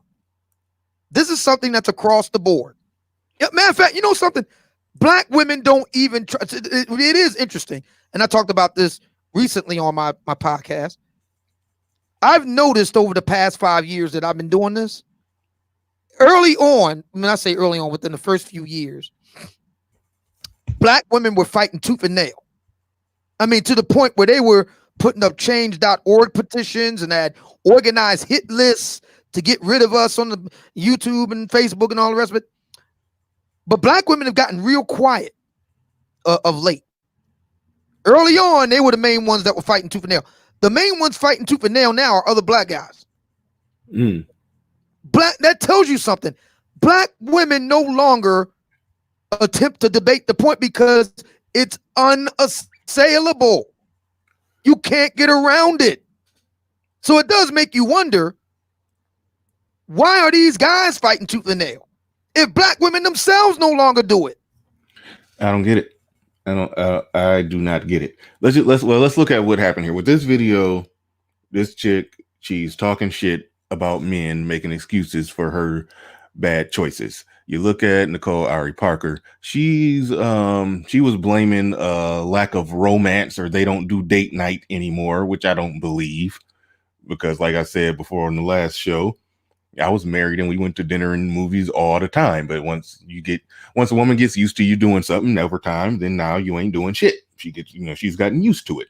And so, going to dinner and a movie was no longer a big deal. She wanted to go to the moon. And the dinner and movie became old hat. She wanted to do something bigger and better. And so it was like a perpetual state of never satisfied. So, but when women try to explain that, they explain it because if you watch more of the video with Nicole Ari Parker, she started talking about, well, if he just did this and he just did that. And I think what's wrong with us with men responding and saying, no, you get bored and you want to fuck somebody else. You're never happy, you're never satisfied, and that's what the real issue is. And all this stuff that you're talking about, where he doesn't come behind me and kiss me when I'm cooking, or we don't do date night, or when we have a problem or an issue, he's not the one that initiates the conversation. So all of that is leading you to your phone, looking at messages from guys flirting with you and all of that. I mean, there's nothing wrong with men calling if they can use whatever platform they got, whether it's social media, whether it's TV, whatever, to talk about what they think the problem is with men, and how is it that men have a problem with men countering it by saying, no, it's actually this, and you just told on yourself right here, right there, there's exhibit A, B, C, and D all the way to Z on where you're wrong in your analysis of what's actually going on is your fault. What's wrong with men? So that's essentially what I look at what we're doing here. So I don't know why the response to that is, oh, well, that's an anomaly, or y'all just want to have sex with this ratchet chick, or this. I don't get it. I don't get it. I don't get it either. I don't understand that. I mean, to me, at this point, it's so ubiquitous and it's so pervasive. And it's just so in your face and so base. I mean, Stevie Wonder can see this shit. Stevie Wonder can see it. I don't understand. I don't get it. See, this is another issue. See, this is another case where this is another issues from the Negro end. Because it cannot be rational. It cannot be rationally explained. Even black women don't try to fight it anymore. Keith Lamont just dropped into the back chat. He want to give his take on the Nicole Ari Parker thing, and I know he got something interesting to say on that. So I'm gonna bring him up so he can go ahead and drop his take on it. We always like Keith and his hot takes that he have on things. My man Keith Lamont, aka Silent, the not so silent assassin out here. It's actually the exact opposite. That's how I got my call sign, but that's for another time. But yeah, go ahead and fire away. No doubt. Salute to you, Bernard. Mamiya, Obsidian Ali. You know what it is, broski. Hey, what's up, man? What's good? So here's my theory. All right, and this is just from my sideways observation skills. Anyone notice not the two quiet people in that whole video were? Boris Cujo was quiet and the woman of the other man was quiet. That's right. And notice the body language. I think my theory is that Boris is fucking old boy's wife. Come on, man. Look at the body language, and they were both eerily fucking quiet. Okay. I ain't going. If you look at the video, Look at and then look at the micro expression on her face, on the other dude's face, when he told Boris, I do that, Boris. And then Boris does a finger point like, okay. He did the okay, like, yeah, nigga, I'm fucking your woman. Oh no. Just my theory, man. I'm looking at the body language. Just my theory. And why would and his wife was so eerily quiet. And the man, she was eerily quiet. She didn't say a word. Not one word. Both of them were way too cool for that conversation. They did go on mute. I will give you that. And I did notice that. That's right. When you said who were the two people that was quiet, I noticed that Nicole Ari Parker was, real bouncy and talking, and the other dude was all bouncy and talking, but both of them just went on mute. So that is odd. But I can't reach that far and say that the two of them were messing with each other. But can we assume, because I don't even know, we don't know the situation with, like, if they're like, couples that like know each other and interact in real life. I guess we can assume that. It was just some things that I've picked up along the way, and then I've applied it to this, and I just noticed there was it was just an eerie body language. Eerie. Look at the body language of his wife at the other dude's wife as he's talking. It wasn't a body language of closeness. It was actually a body language of distance. And then she gave him a little micro expression when he said, I do that too, Boris. You didn't catch her little, she does this little quick glance over at him and then look back straight. And Boris is doing the, yeah, guy, whatever. I'm fucking your bitch. I swear to God. But that's my theory. Look at the video again. You're gonna be like, God damn it, there's something there. I think I'm about to pull it up. I want you to pull that up, and I want you to let me know what you think, bro. That's what I saw, man. I saw the body language, and I saw that fucking energy, bro. Something's happening with them too, bro. And Boris kept me, yeah. So you're telling me what we all really saw was a devastating display by Boris Cujo of masculine. Yeah.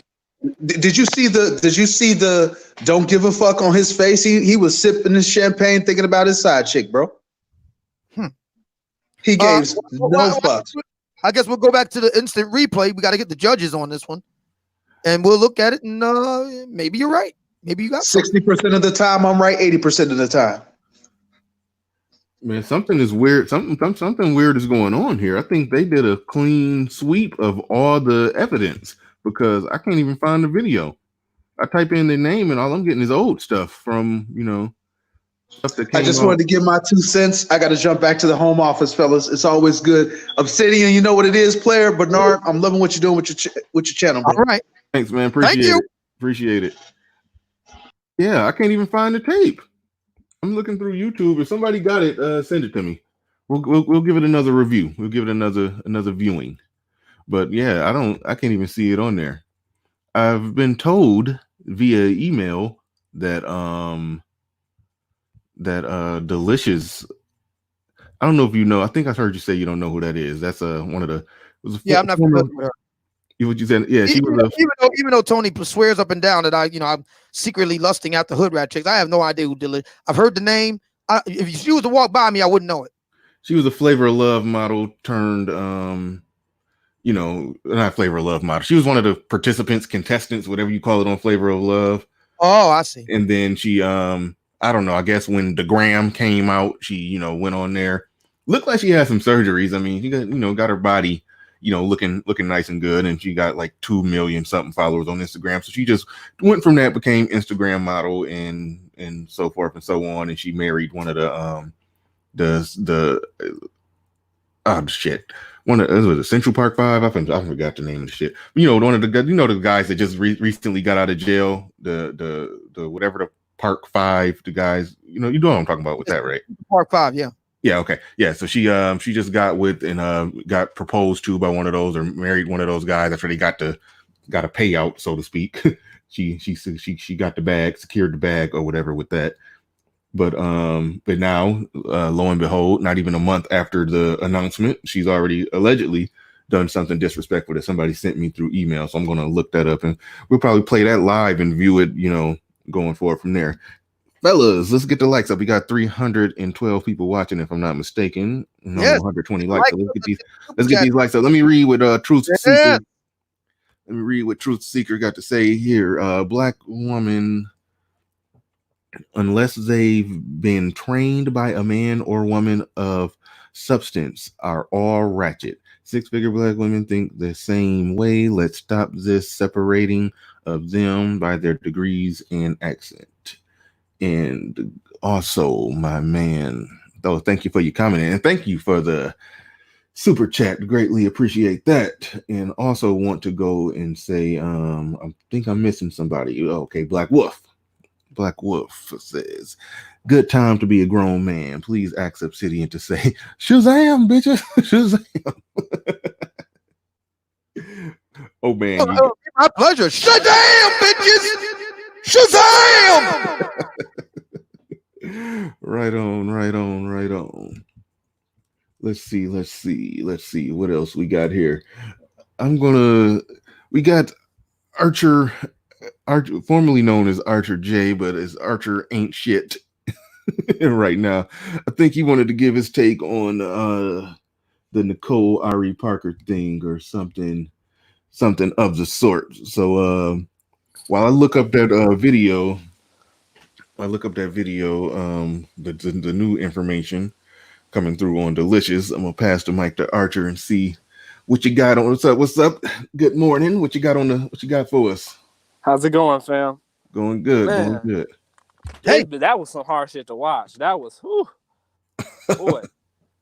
Yo, but I got something to say about that whole video. Like that chick, like she was basically just telling on herself the whole fucking time. She's saying about she got to 3 niggas to make 1. I'm sitting up thinking, bitch, I get 5 black bitches, I have an offensive line. I'm damn near going to the Super Bowl. The fuck you mean? Like, they're gonna say black women have the slim pickings and we as black men have great pickings. How the fuck we got great pickings? Most of you bitches are shaped like fucking sumo wrestlers. That don't seem like a good picking to me.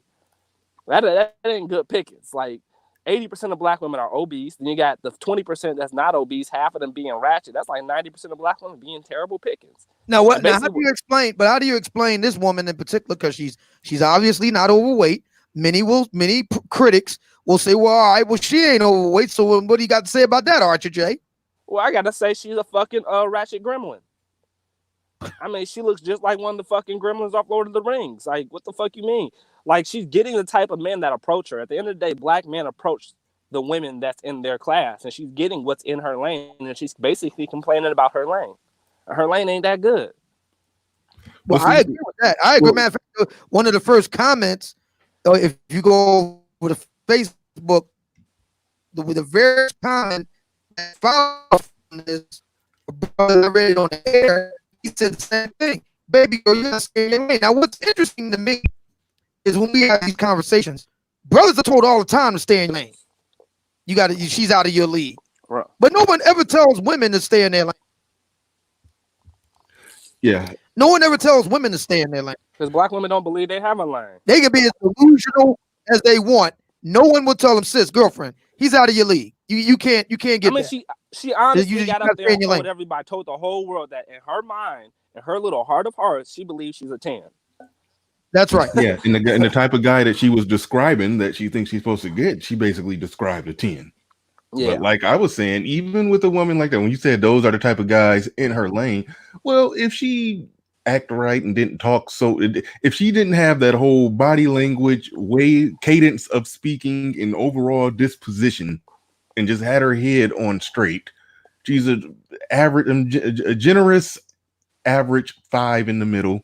Okay, she can find a woman like that. Could find a guy who's also average, who makes average money, who's probably be willing to commit to her if she wanted it, but she's shooting for the top of the top, and that's the gist of why the whole video even came into existence. But you know, I mean, so that's what I say to that. I mean, yeah, but women like that, they don't even have to deal with the bottom of the bottom, bottom of the barrel, the worst type of dudes. You could just get if you just act decent, you can find an average guy that make average money. But she don't even know what average money is. You got to understand, she's indoctrinated by these Tyler Perry movies where she thinks every black man is supposed to be wearing a suit, working in a corporate office, making $100K. Not even realize that 40 to 50K is average money. The average American is out here struggling, living check to check. This crisis just showed how many white Americans are still living check to check.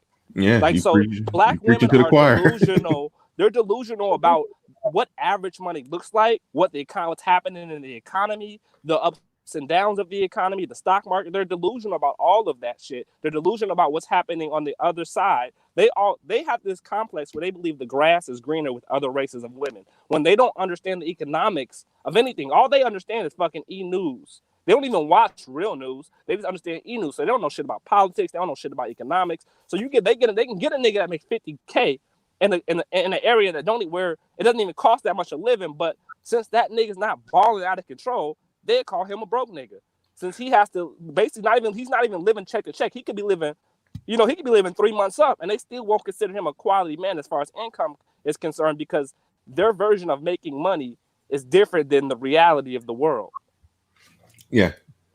No, that's true. That's true. And if I was at, one of those places that the cost of living not being high, oh yeah, you can get down on 50K. You get up there, start making, 70, 80, then you're really killing it. But a place where the cost of living ain't high, where it ain't that New York shit where I hear it is $1,500 to $2,000 for a 1-bedroom hole in the wall.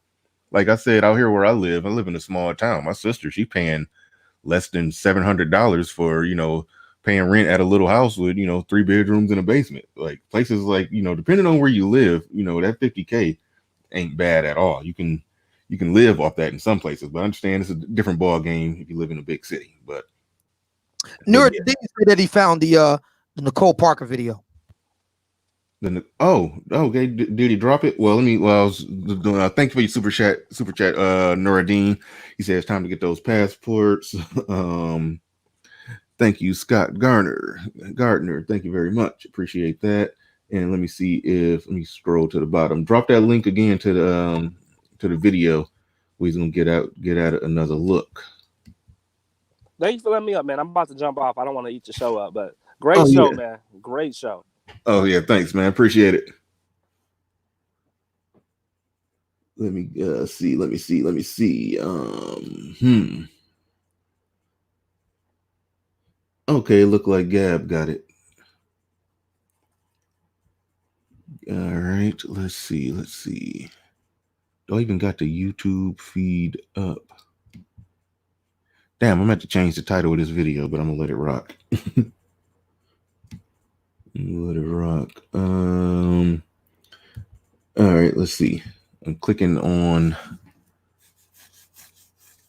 the gram. All right. On the gram, let me try to do a screen share.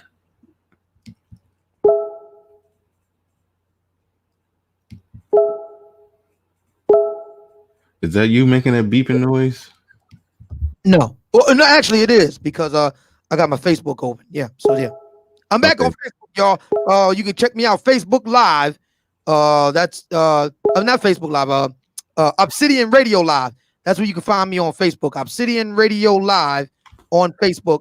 I'm back. So that's going to be interesting. That was one of the reasons that's one of the reasons why I did want you on today. I wanted you to talk about that. We'll get into that in a little bit. That's going to be an interesting development. But yeah, let's see. Let's look at this again. So I'm gonna push play on this. Now I don't know how well y'all can see this. See if I can get my Zoom skills together. Let's see how that looks. Okay, I got that zoomed in a little more. Now me and Ty City talked about this yesterday, and yeah, what's going on with that? With like her braids are starting in the middle of her head. Like what's going on? Like yeah, that was out. I noticed. they both got big heads together now. Everybody knows that Boris Cujo got a big head, got a big Joe Rock head, and but he's still a jawline nigga. And then now you got Nicole, she got a big jawline, Sade forehead. So they both got shiny foreheads together now. I don't know if you familiar. I don't know if you're familiar with Mortal Kombat. What's the character? Somebody said, is it Goro, the character that got the long tail, or he basically bald headed with a little island of a ponytail, dangling. She looks like this Mortal Kombat character. I can't think of the name. Somebody said it in the chat yesterday, but let's see. Black Wolf almost missed this one. Thank you very much. Says, I'm currently working a full-time job during a global epidemic. Black women very likely will suffer the most, cause the majority of their business have to do with hair, makeup, and nails. Likely flea market. That's interesting. I can actually do some content on that subject right there. I might do it on Monday. I got some stuff for that. Nerdine, sorry if I missed those quick ones you dropped in there. He said I found a video on Nicole Parker.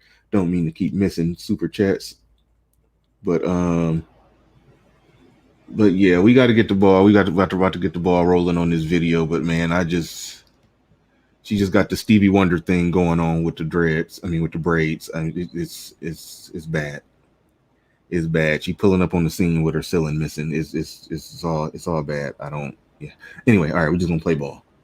All right, here we go. Sometimes in the last year or so, I thought, I wish that She's looking like the Crypt Keeper's illegitimate niece or some shit. I don't like, why is she looking?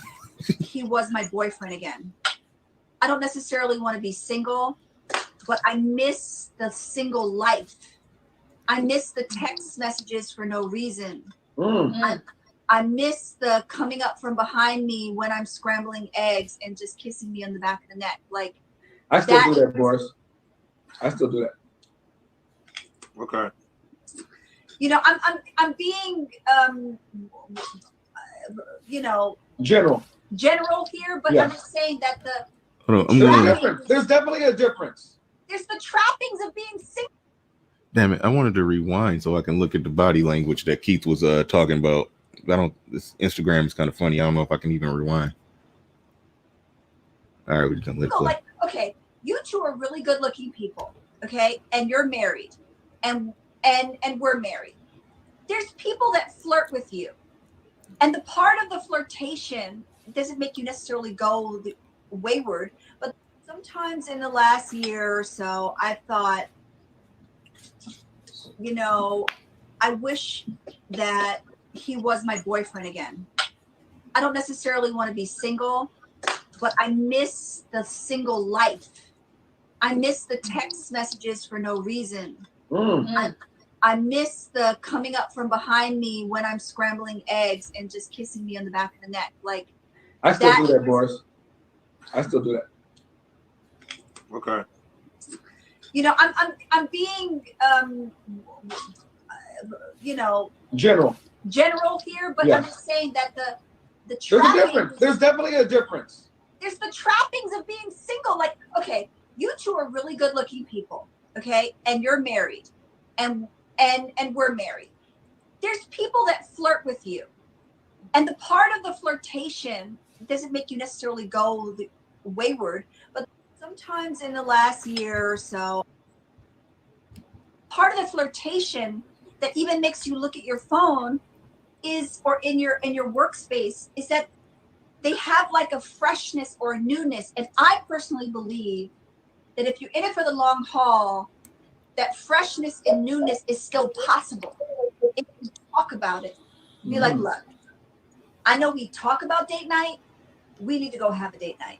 Right. I know we talk about like kissing and texting for no reason, but the last time you text me was over like, the cabinet guy. Part of the flirtation that even makes you look at your phone is or in your how do I do workspace. this? I think I stopped it. I think I overdid the. All right. There. Oh shit. Hold on. I just While I was looking at that Instagram screen, I missed something. And O'Shea sent. All right, now I don't know how to convert this to USD. I don't know what the hell he just sent me, but thank you. I'll find out later. It's a 20,000 something. I don't gotta. I'm thinking that's from Uganda. I don't know where he's at currently, but thank you very much, O'Shea, Mr. O'Shea Duke Jackson. I don't know what I don't. Thank you. I have no idea what that is. I don't have no idea what that translates to, but thank you very much. Ugandan shilling, and 20,000 Ugandan shillings is equivalent to $5.30 in the United States. God damn! I thought I really just came up. No, I knew it was something like that. No, I did. I do know that our money. I don't know what it's like in Uganda, but I do know the Kenyan. I know the Kenyan shilling is where our money is 100 times more than theirs. So I knew that it was, I know I didn't just come up completely. But when you look and you see that 20,000 right there, it's like, oh shit. Stop the show. But no, thanks, O'Shea. Oh man. Damn, she working that rubber band ponytail. Oh man. Spartacus Jackson, thank you for the super chat. This reminds me of Robin Givens / Mike Tyson interview by Barbara Walters back in 1988. Oh yeah, I did see that. I vaguely, yeah, that was interesting. That was interesting. That was interesting. Oh man. Let's see. So, what you think on that? I mean, Keith Lamont had an interesting theory, and when Keith have his little hunches, sometimes he'll be, it would initially start off like, "Come on, Keith, you just jumping out of nowhere with that one," and he normally do it like when, let's just say if it's a chick on the panel, and we start asking her questions, and Keith Lamont would just like skip ahead and say, "Okay, your man did that, but yeah, so who was you fucking?" He'd say he'd do something like that, and we'd be like, "Come on, Keith, there ain't even time to be just going in like that or whatever." And then so we'll carry on for 30 minutes, and then by the end of the interview, or the end of the panel, she would slip up and tell on herself, and we'd be like, so you was cheating on your dude. So that's why he left. Like Faith did. Y'all niggas be on Tinder doing this and so. How do you know? How do you know what guys doing on Tinder? Well, just because I got an account on Tinder don't mean I know what's out there. It does mean something. You're on Tinder too. What are you looking for? Why are you on Tinder? Pray tell. See, I have no idea what goes on Tinder because I'm not on Tinder. Until yesterday, I had no idea what was going on Facebook. Now I'm back on Facebook. Mm-hmm. So Keith is normal. He be right a lot of the time with his little hunches. But there's no way to prove this one. So for this one, I'm gonna say, sound like Keith reaching. I can't go with it. He said he read some body language in there where he stated that how Dakari Parker and the other woman's husband were all talking and and little bubbly. But when that subject came up, how Boris Cujo got quiet and the other woman got quiet, he said he read some body language. He said he think they was fucking. I can't go that far. But Keith be right a lot of the time on his hunches. I give Keith to that, but I can't go on this one. I ain't what Ty City be saying. I ain't going. I ain't going on this one. But interesting stuff. Interesting stuff. I see Game Changer in the chat right now. Weren't you and Game Changer going to talk about something on his show? Yep, and I got to get back with him on that. Yeah, if y'all wanted to do it now, I mean, it's a little space and opportunity now if he's in the chat. So I don't know if y'all want to hash that out right now. If that's up to you and up to Game Changer. If y'all want to talk out whatever was on the table. Completely up to you guys. But interesting stuff. Let me check these likes that I know are not nowhere near even to the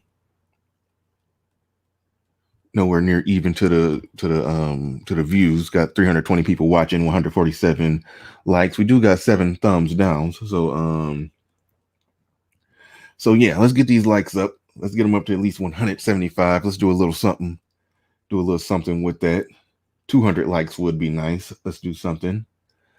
Just work your thumb or your index finger and hit the like button. We can do that. I'm not gonna get bougie on y'all and pull that, how some, content creators be like, I ain't talking until y'all get the likes up and then sit there quiet. I can't do that yet. I ain't got it like that. I ain't gonna say nothing until I get the likes up. I'm scared. No, some content creators can get away with that. I don't know if I got it like that yet. They'll sit back, fold their arms, and wait until they see the likes come up, and then they start to. I'm scared y'all gonna leave on me if I try to do that. We ain't liking this damn video. We out. Yeah. Man, thank you so much for all these super chats, man. I appreciate it. Yeah, showing a lot of love today. I appreciate it.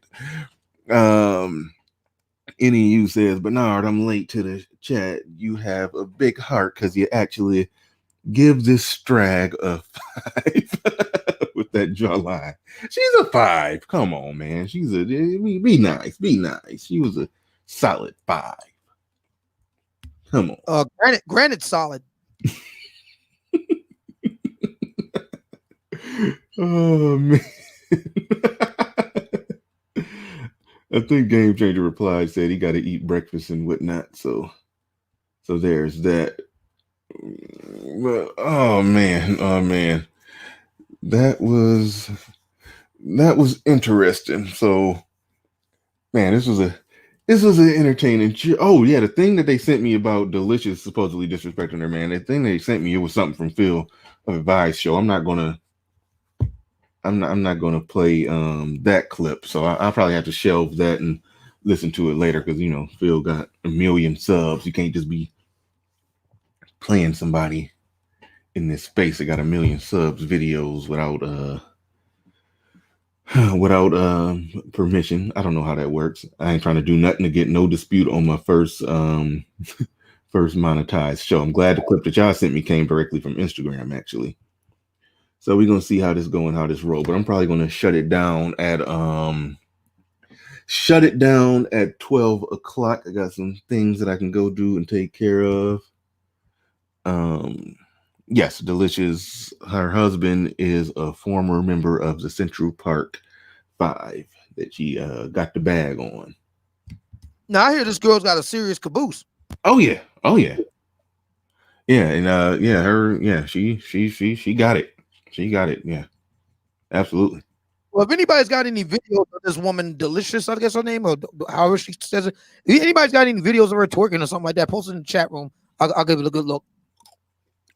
Well, hell, for shits and giggles, because we ain't doing shit right now. I might get it live on the screen. Mr. Shane Vitches, if lady boys are your thing, I suppose. Yeah. Oh man.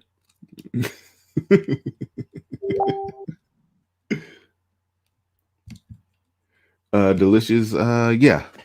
She used to strip at a strip club out here. I live in Michigan, about an hour and a half from Detroit, and never went to the strip club. The strip clubs ain't my thing, but yeah, and it was times I was at my brother's house and the guys was there, and she would post on Instagram, the club that she would be working at, trying to, I guess, get some customers, pre-lined up or whatever. I don't know how that worked, but yeah, no, it's a thing around here where people was like, oh shit, Delicious said she working tonight. Yeah, we going, like, no, I'm not.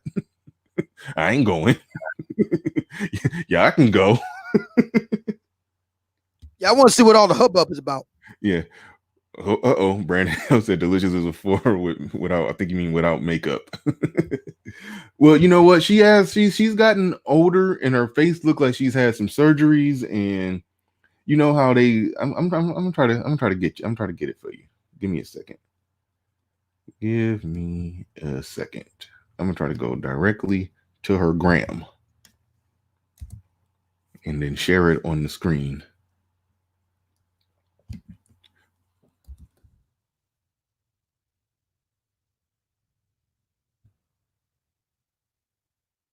And give me a second. Oh, there it is.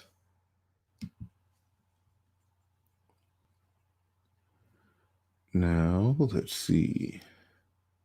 Do a screen share. I got to get faster at this shit. All right.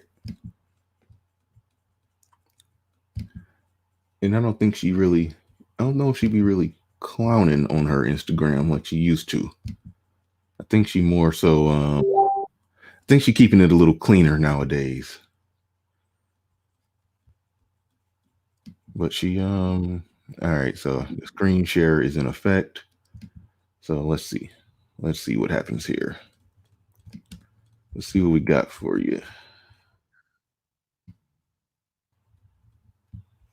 Okay, that gives you more or less what you was looking for.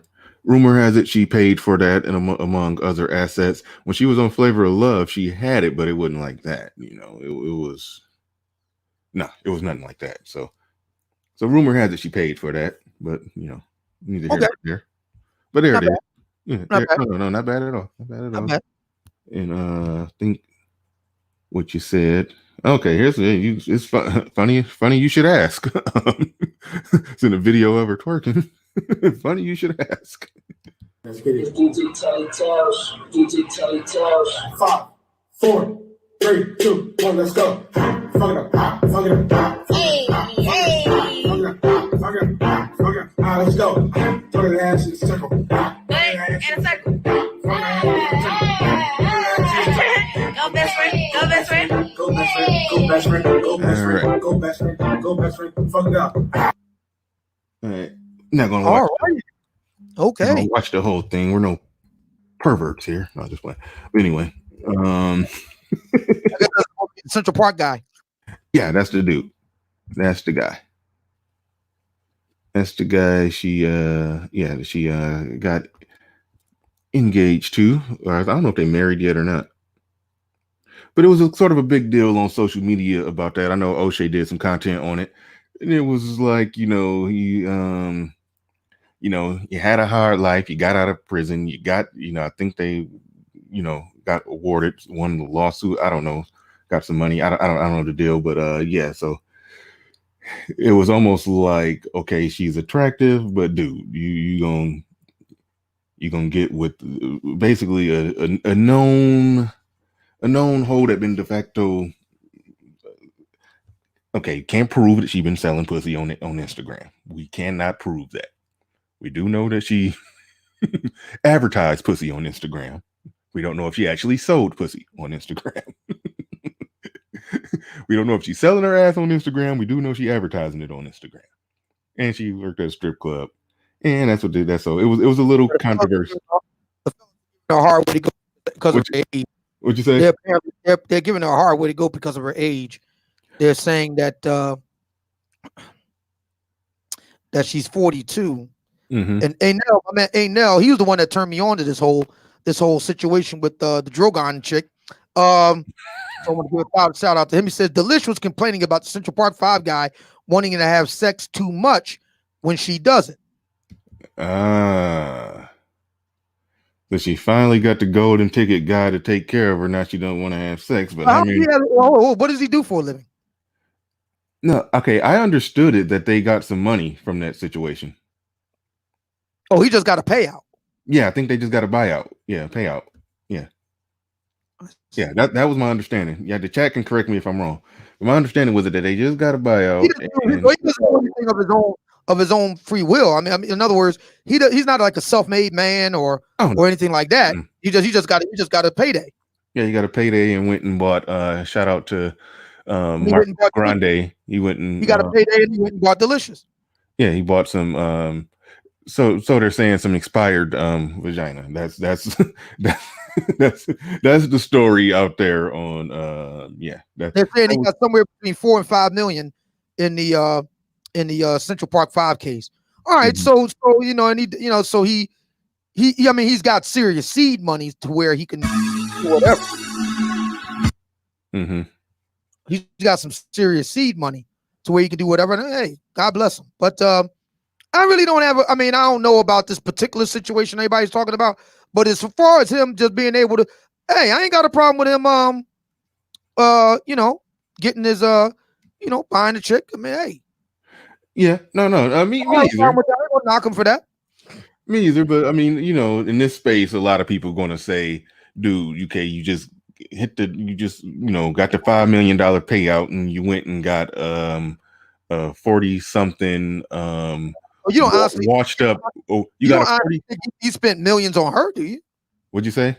You don't honestly believe he spent millions on her, do you? Well, if he married her, yeah. No, if he married her, he literally spent millions on her. Well, if he got a prenup, he's cool. Well, shout out to Shira7 when someone called her show and typed into her show and said, "I just got the bag. This guy, he got a lot of money, but I can't stand him. I'm not attracted to him. But he got me to sign a prenup." And she was like, "Okay, well, Google how to get out of a prenup. Easy. Go do it. There's nothing." So go right ahead. Matter of fact, I'll look it up for her. Listen, you ain't got to Google it. Tell me to. I'll dial it up. Use my computer. Use my big ass supercomputer. Let me dial it up for you. You can read it because my shit is ironclad. It's like LifeLock. Here's my social security number. You want to try to get something on me? Go ahead. I got LifeLock on that shit. Try it. You can go right ahead. Now, if he is anywhere near NYC savvy, he's got great, aggressive, competent Hebrew lawyers where they can get an ironclad prenup. Ironclad. Yeah, but I don't think this brother. If he's smart. No, yeah, okay, but that's a huge if because he married. He got out of jail and got $5 million and married the first woman that gave him some pussy. So I don't think that he's that smart. So I mean, if he's real smart, you know, you can fix it to where your shit won't get dinged. You know what I mean? Listen, look. You can get a prenup and fix it to where if shit goes south, you're going to have to do a payout. I know a lot of brothers don't want to hear this. Mm-hmm. I get it. You got to do a little payout. But let's take 5 million. You got 5 million. Your net worth is 5 million. Let's say for sake of argument, we're gonna use Central Park guy. Okay, so you got 5 mil. You meet a delicious type chick. Y'all have fun, do y'all thing, jump the broom. She signs the prenup. It's ironclad. Things go south a couple years later. I mean, let's just get right to it. Things go south a couple years later. Okay, great. You got to give her a payout. You give her like 200 grand or whatever. Now, which is better, 200 grand or 2.5 million? Especially if you got your own businesses going to where you got. I mean, because the money can afford you the resources, the contacts, all of that. So now you're out, 200 grand. So what? Obsidian, you looking at it from your perspective, being smart and well calculated. Just my observation of this thing, this dude, he getting got for he getting got for half real soon. Because if she already complaining about having she has the job of having sex with him. She got one job. Now let's be clear about something here. Let's be clear. I would never see a prenup for me is not an issue for a very simple reason. I ain't never getting married. So that's that. I mean, that's my position. But if you did, I ain't getting married, period. But if you gotta do it, there is a way to get an ironclad prenup, brother. But you're going to have to do a payout. That's how it works. Even in my situation, let's take Central Park guy situation off the table, and let's say same guy, or let me put it this way: same situation. You're a guy, you get a case. I got a case. I won a case, right? Mhm. Got a case. Got some money, whatever. Came up. Lots of brothers do in Black America. All right. So now you in a position to really do something. Like you said, Bernard, here's the trick. You gotta be smart. That's the trick. You gotta be smart. Okay. That's the trick. Mhm. So if you're a smart guy, you got some ends because you got a payout. You got 5-10 million. Great. You don't get married. Y'all kick it, have fun, living girlfriend, whatever. Things go south, y'all part ways. You break her off a little something, something. You got 10 million, man. 200 grand ain't nothing to you. Plus, you got your own businesses and stuff like that. You'll be able to make that money back, quickly. Ain't no thing. Yeah, you handle it right, it's not a problem. That's why, yeah, I mean, it's a possible way to handle it right and have it not be a problem. What I'm saying is, homeboy, I don't think he handling it right. I that's just my situation. And if she already complaining about putting out, then so you know this thing is gonna go south real fast because she got one job. You married a man who just won $5 million, and he married you only because of how you look, only because the sex. Well, look. The reality is in Black America, let's get right to it. Because these are, for all intents and purposes, we talking about Black folks. They don't look really Black, but fuck it. They Black folks, right? Even though they don't necessarily look Black, but we're going to count them as Black. Well, she do. Fine. I mean, she. Fine. They're ADOS. Great. Okay. Now, we know the deal. Black folks don't tend to stay together very long. Mm-hmm. It is about pleasure. So, I mean, come on. It is what it is. I ain't mad at that. Hey, look, man, a fair exchange is no robbery. Mm-hmm. I know a lot of brothers don't want to hear that, but I'm sorry. That's how it works, man. Now, you got to be smart. See if this Central Park guy is going all in without doing his due diligence, then yeah, that's his bad. You got to be smart because black chicks are cheap. They come cheap. You can get delicious type chicks by the barrel on Instagram. You kidding me? Yeah. You can get them by the barrel, by the truckload. Yeah, if you got 5 million. You can buy and sell a baker's dozen of them broads for less than $1 million. Well, yeah, and that was part of the argument that if you got $5 million like that and you're de facto famous through something that you don't want to be famous for, but he's de facto famous from that, got $5 million. If you want a woman that look like that, you could, and you want to commit to a woman that look like that, you could have found one that haven't been de facto selling pussy on the internet for the last 15 years. That was my argument. But other than that, hey, I'm with you in that I ain't tripping on the guy. He got his money and he want to, get a hot chick and live it up and and do the. There's nothing wrong with that. There's nothing wrong with wanting to get a hot piece of ass. That's the reason why guys who are achievers get out of bed in the morning for a hot piece of ass. We're not interested in saving humanity, save the humanity, save the manatee, save the elephant seal, save the whales. No, it's for a greater, hotter piece of poon. And I don't know. And this is another interesting wrinkle here.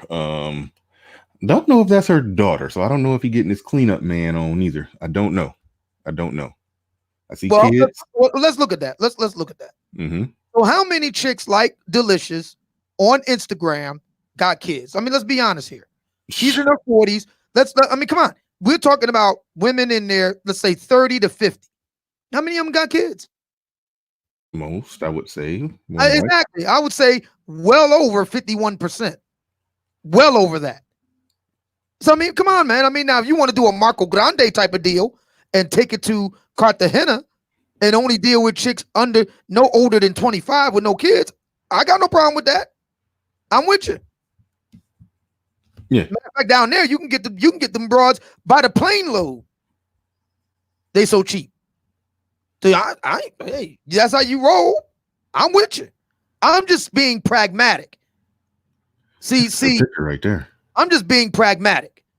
If you're smart, see, none of these chicks are gonna get me because I'm too smart. That's the reason why they avoid. You ever notice a lot of black women assiduously avoid really smart guys? There's a reason for it, because they know they can't push them around. They know they can't, whip something on them or whatever. They can't do that. They can't. They only go after dudes they know they can push around. They know that ain't too bright. There's a reason for it. See, none of these chicks are gonna get anything out of me that I don't want to give them. We ain't getting married. I ain't giving you a house. I ain't giving you a car. Now, I'll get you some baubles, some dresses, some little bit of jewelry here. We'll have a great time. But that's as far as it's gonna go. We about fucking. I'll break you off a few baubles, and we have great times, and that's it. That's it. Yeah. We ain't having babies. None of that. They assiduously avoid a brother like me because they know they can't get that shit out of me. They can't. It won't work. Oh man, let me look at some super chats that I've been kind of missing because I was looking at the gram. Black Wolf Inc. So I think I might already read this one, but just for Friday, go grown man hour Power Ranger. I didn't sing that right. I didn't realize those are song lyrics. Let's see what else. I think Perfect Blackness congratulated me on the monetizing. Thank you. Get monetized. Thank you very much. There was some more super chats I'm trying to dig up. Give me 1 second. It should be coming. Oh wait, no, I already saw that one. There's one that I missed. I know I missed something somewhere. Where is that? Okay, Mr. Shane Vicious so said the chick looked like a lady boy. I saw that. This is the one that I missed right here. Dre Day. Chris Spencer is smashing Nicole. Have no idea who those people are. That's why he said I do that. Oh, you're talking about the Boris thing. I do that, Boris. Keith is on to something. Just got it backwards. I see. And here's a real good vote for the chicks in her age range. This is assuming, I mean, she's atypical for a black woman at her age. She's atypical for a black woman, period, but definitely in her age range. But let me just say this. The older chicks like her that keep themselves, the kids is off the table. They ain't going to have no kids. So that's a good one. Yeah. So if you're just having fun, you get a chance to sniff the bread, to smell the bread, because I'm successful, and you want to be around. And like I said, I ain't a stingy dude. I'll break you off some gifts, but it ain't gonna be I ain't buying you no cars and putting you up in a condo and all. I ain't doing all that. That ain't gonna happen. I'll break you off some nice baubles and shit like that. That's the extent of it. We ain't getting married. And that's it. And we have a good time. That's the deal. If you don't want that, they are on Instagram, and I'm not even the person that get down like that. I'm just being ruthlessly pragmatic. Do you know how many women matter of fact, do you know how many women younger than Delicious that would be chomping at the bit to get with a brother, $5-10 million brother, just to smell the bread? Really? But you gotta be smart. Yeah. You gotta be smart. See, a lot of Negroes are not smart. You gotta be smart. And this is the reason why the She-Rod Sevens stay the fuck out from around me. Because they know brothers like me that are smart, you ain't ever going to get no lick here. The only ones that's going to be doing some licking is you. Terrence B, yes, I did get your super chat. It went up the screen without me seeing it, but I do. You sent a super sticker. Actually, I can click on it here, but I can't make it pop up on the screen. But I do see that. Thank you very much. I appreciate that. My man Dollar Washer sent another one. What woman is actually worth marrying nowadays? That's a question he throw out there. I'll let the chat deal with and handle that one. Thanks for the super chat. So as we look at pictures of Delicious here, I do want to take the time because we about to get off the air at 12. But I do want to make sure we take the time. Oh, there it is right there. Either that's the same one or a new one, but there it is. Thank you, Terrence B. Appreciate that. But yeah, like I was saying, as we look at pictures of Delicious, I'll scroll through a few more. But you talked about you're going to be doing your live show on Facebook. talk about that. When are you going to start doing Well, that? no, I don't have any problems. I don't have any plans immediately to do anything on Facebook. I am going to be doing my show tomorrow, and we'll see what happens. But I don't have any plans to go up on Facebook. No, but I do have plans. We'll see how it goes. I have plans to roll up tomorrow. I got some other things I want to post up on my YouTube channel today, but tomorrow I plan to go live. So we'll see what happens. Okay, so when you say you're going live, are you saying tomorrow you'll be going live? So you're saying you're not going live on Facebook tomorrow? That's right. I'm not going live on Facebook. So, but you are back on Facebook. Tony wants me to go live over on his channel. So I don't know. I might do that. I might do that today. We'll see. Okay, yeah, that would be very interesting. That'd be very interesting. But yeah, you had announced that you're just back on Facebook. So at what right now, at what capacity are you back on Facebook? You just playing around? My Facebook fan page, which was always up. It's just I wasn't there, but now I'm back in the building, Captain on the Bridge, and you can head on over and like and share and follow the Facebook fan page, Obsidian Radio Live, and I post up stuff over there early and often. Looking forward to really getting things rocking over there, and same thing with Instagram. Yo, when I posted up my podcast on Boris Cujo, all these women came out the woodwork like. I was like, well, now this is interesting. That's interesting. Yeah, that is interesting. That is an interesting one.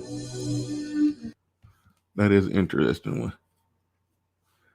But yeah, if you're going to be like the Central Park guy who got, all the, he got a nice settlement, $5 million or what have you. God bless him. Great. I think that's great. He was able to get justice, and justice is nice when you can count it in the bank account. And that's great. And, but you got to be smart. You got to be smart. Black women are about that money. I'm not saying that's wrong. That's just the truth. You got to be smart. Got to be smart, man. Yep. Yeah.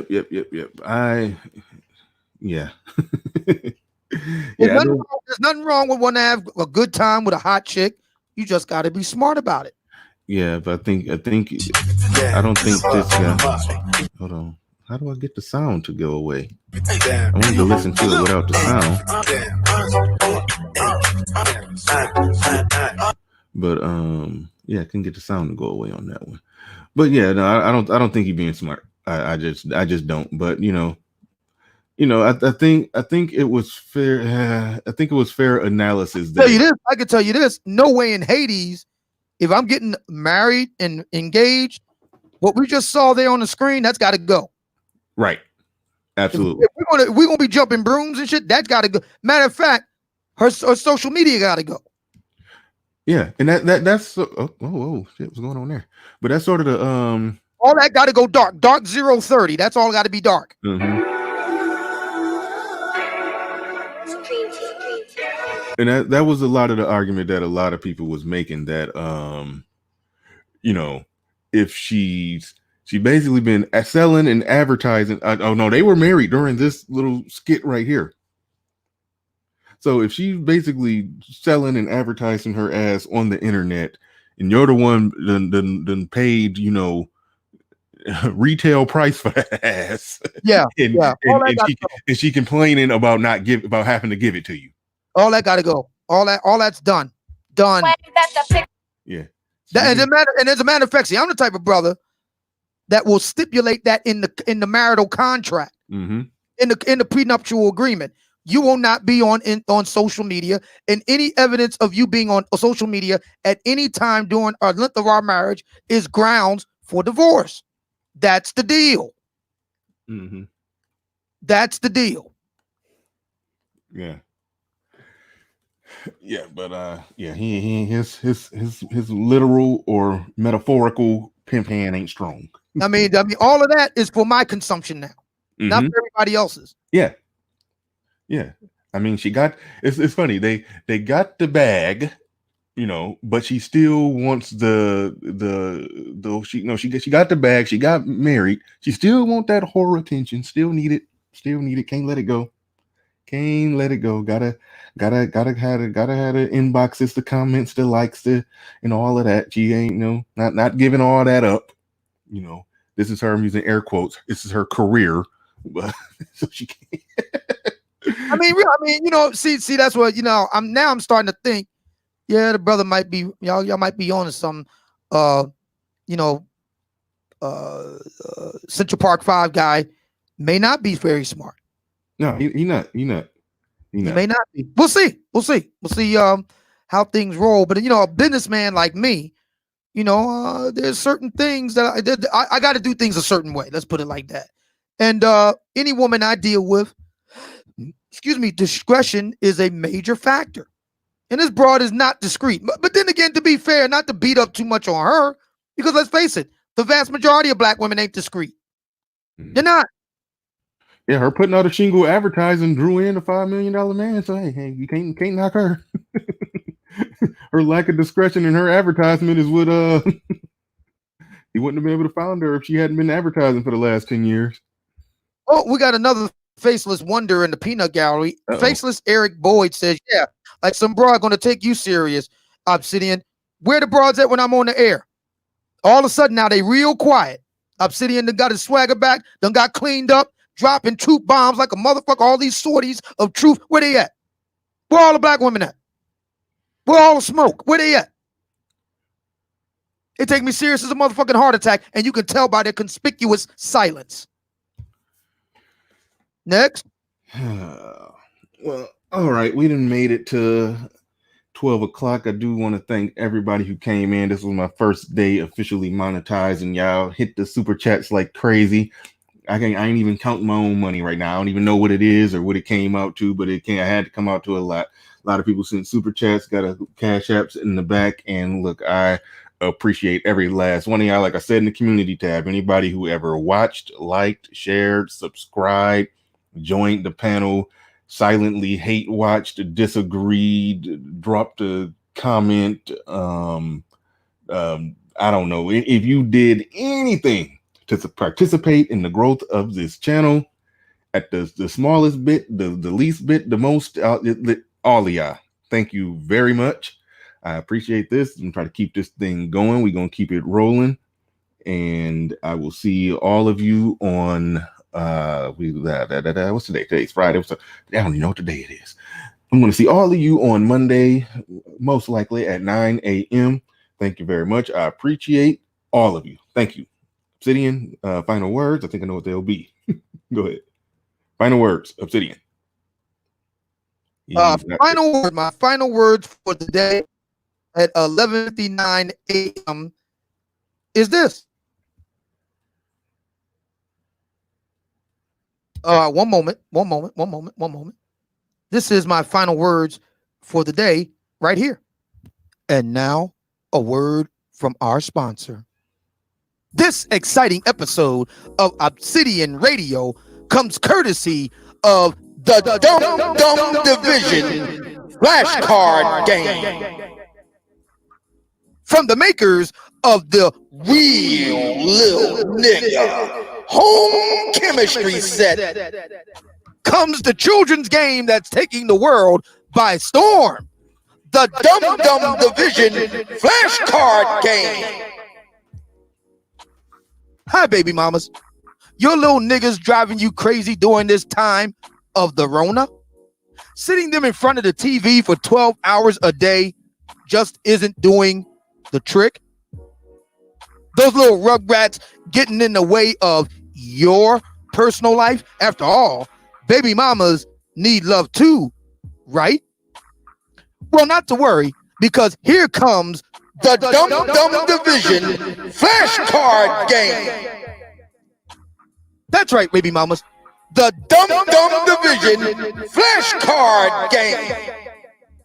With the Dumb Division flashcard game, your little thuglet will be able to learn all of his colors, ABCs, and count up to 10 in no time. No matter how much you drugged, partied, and rode that big juicy cock carousel while you were carrying him. No more worries about all your children getting in the way of you enjoying some proper herb and some good D from that fine ass nigga you met at the club, because the Dum Division flashcard game will keep your little park aplets busy for hours while they try to figure out the most basic ass shit on them cards. With the Dum Division flashcard game, your children will finally be able to read and reckon at the most basic level in the whole industrialized world, and they'll have you to thank for it, baby mama. Move over, Tiger Mama. Step aside, Princeton Mom, because baby mama gonna even the odds with the Dum Division flashcard game. Get your Dum Division flashcard game today. Now available at fine retailers, or call 1-800-DUM-DUM and make your little nigga a member of the Dum Division of tomorrow. And thank you. And thank you. Thank you.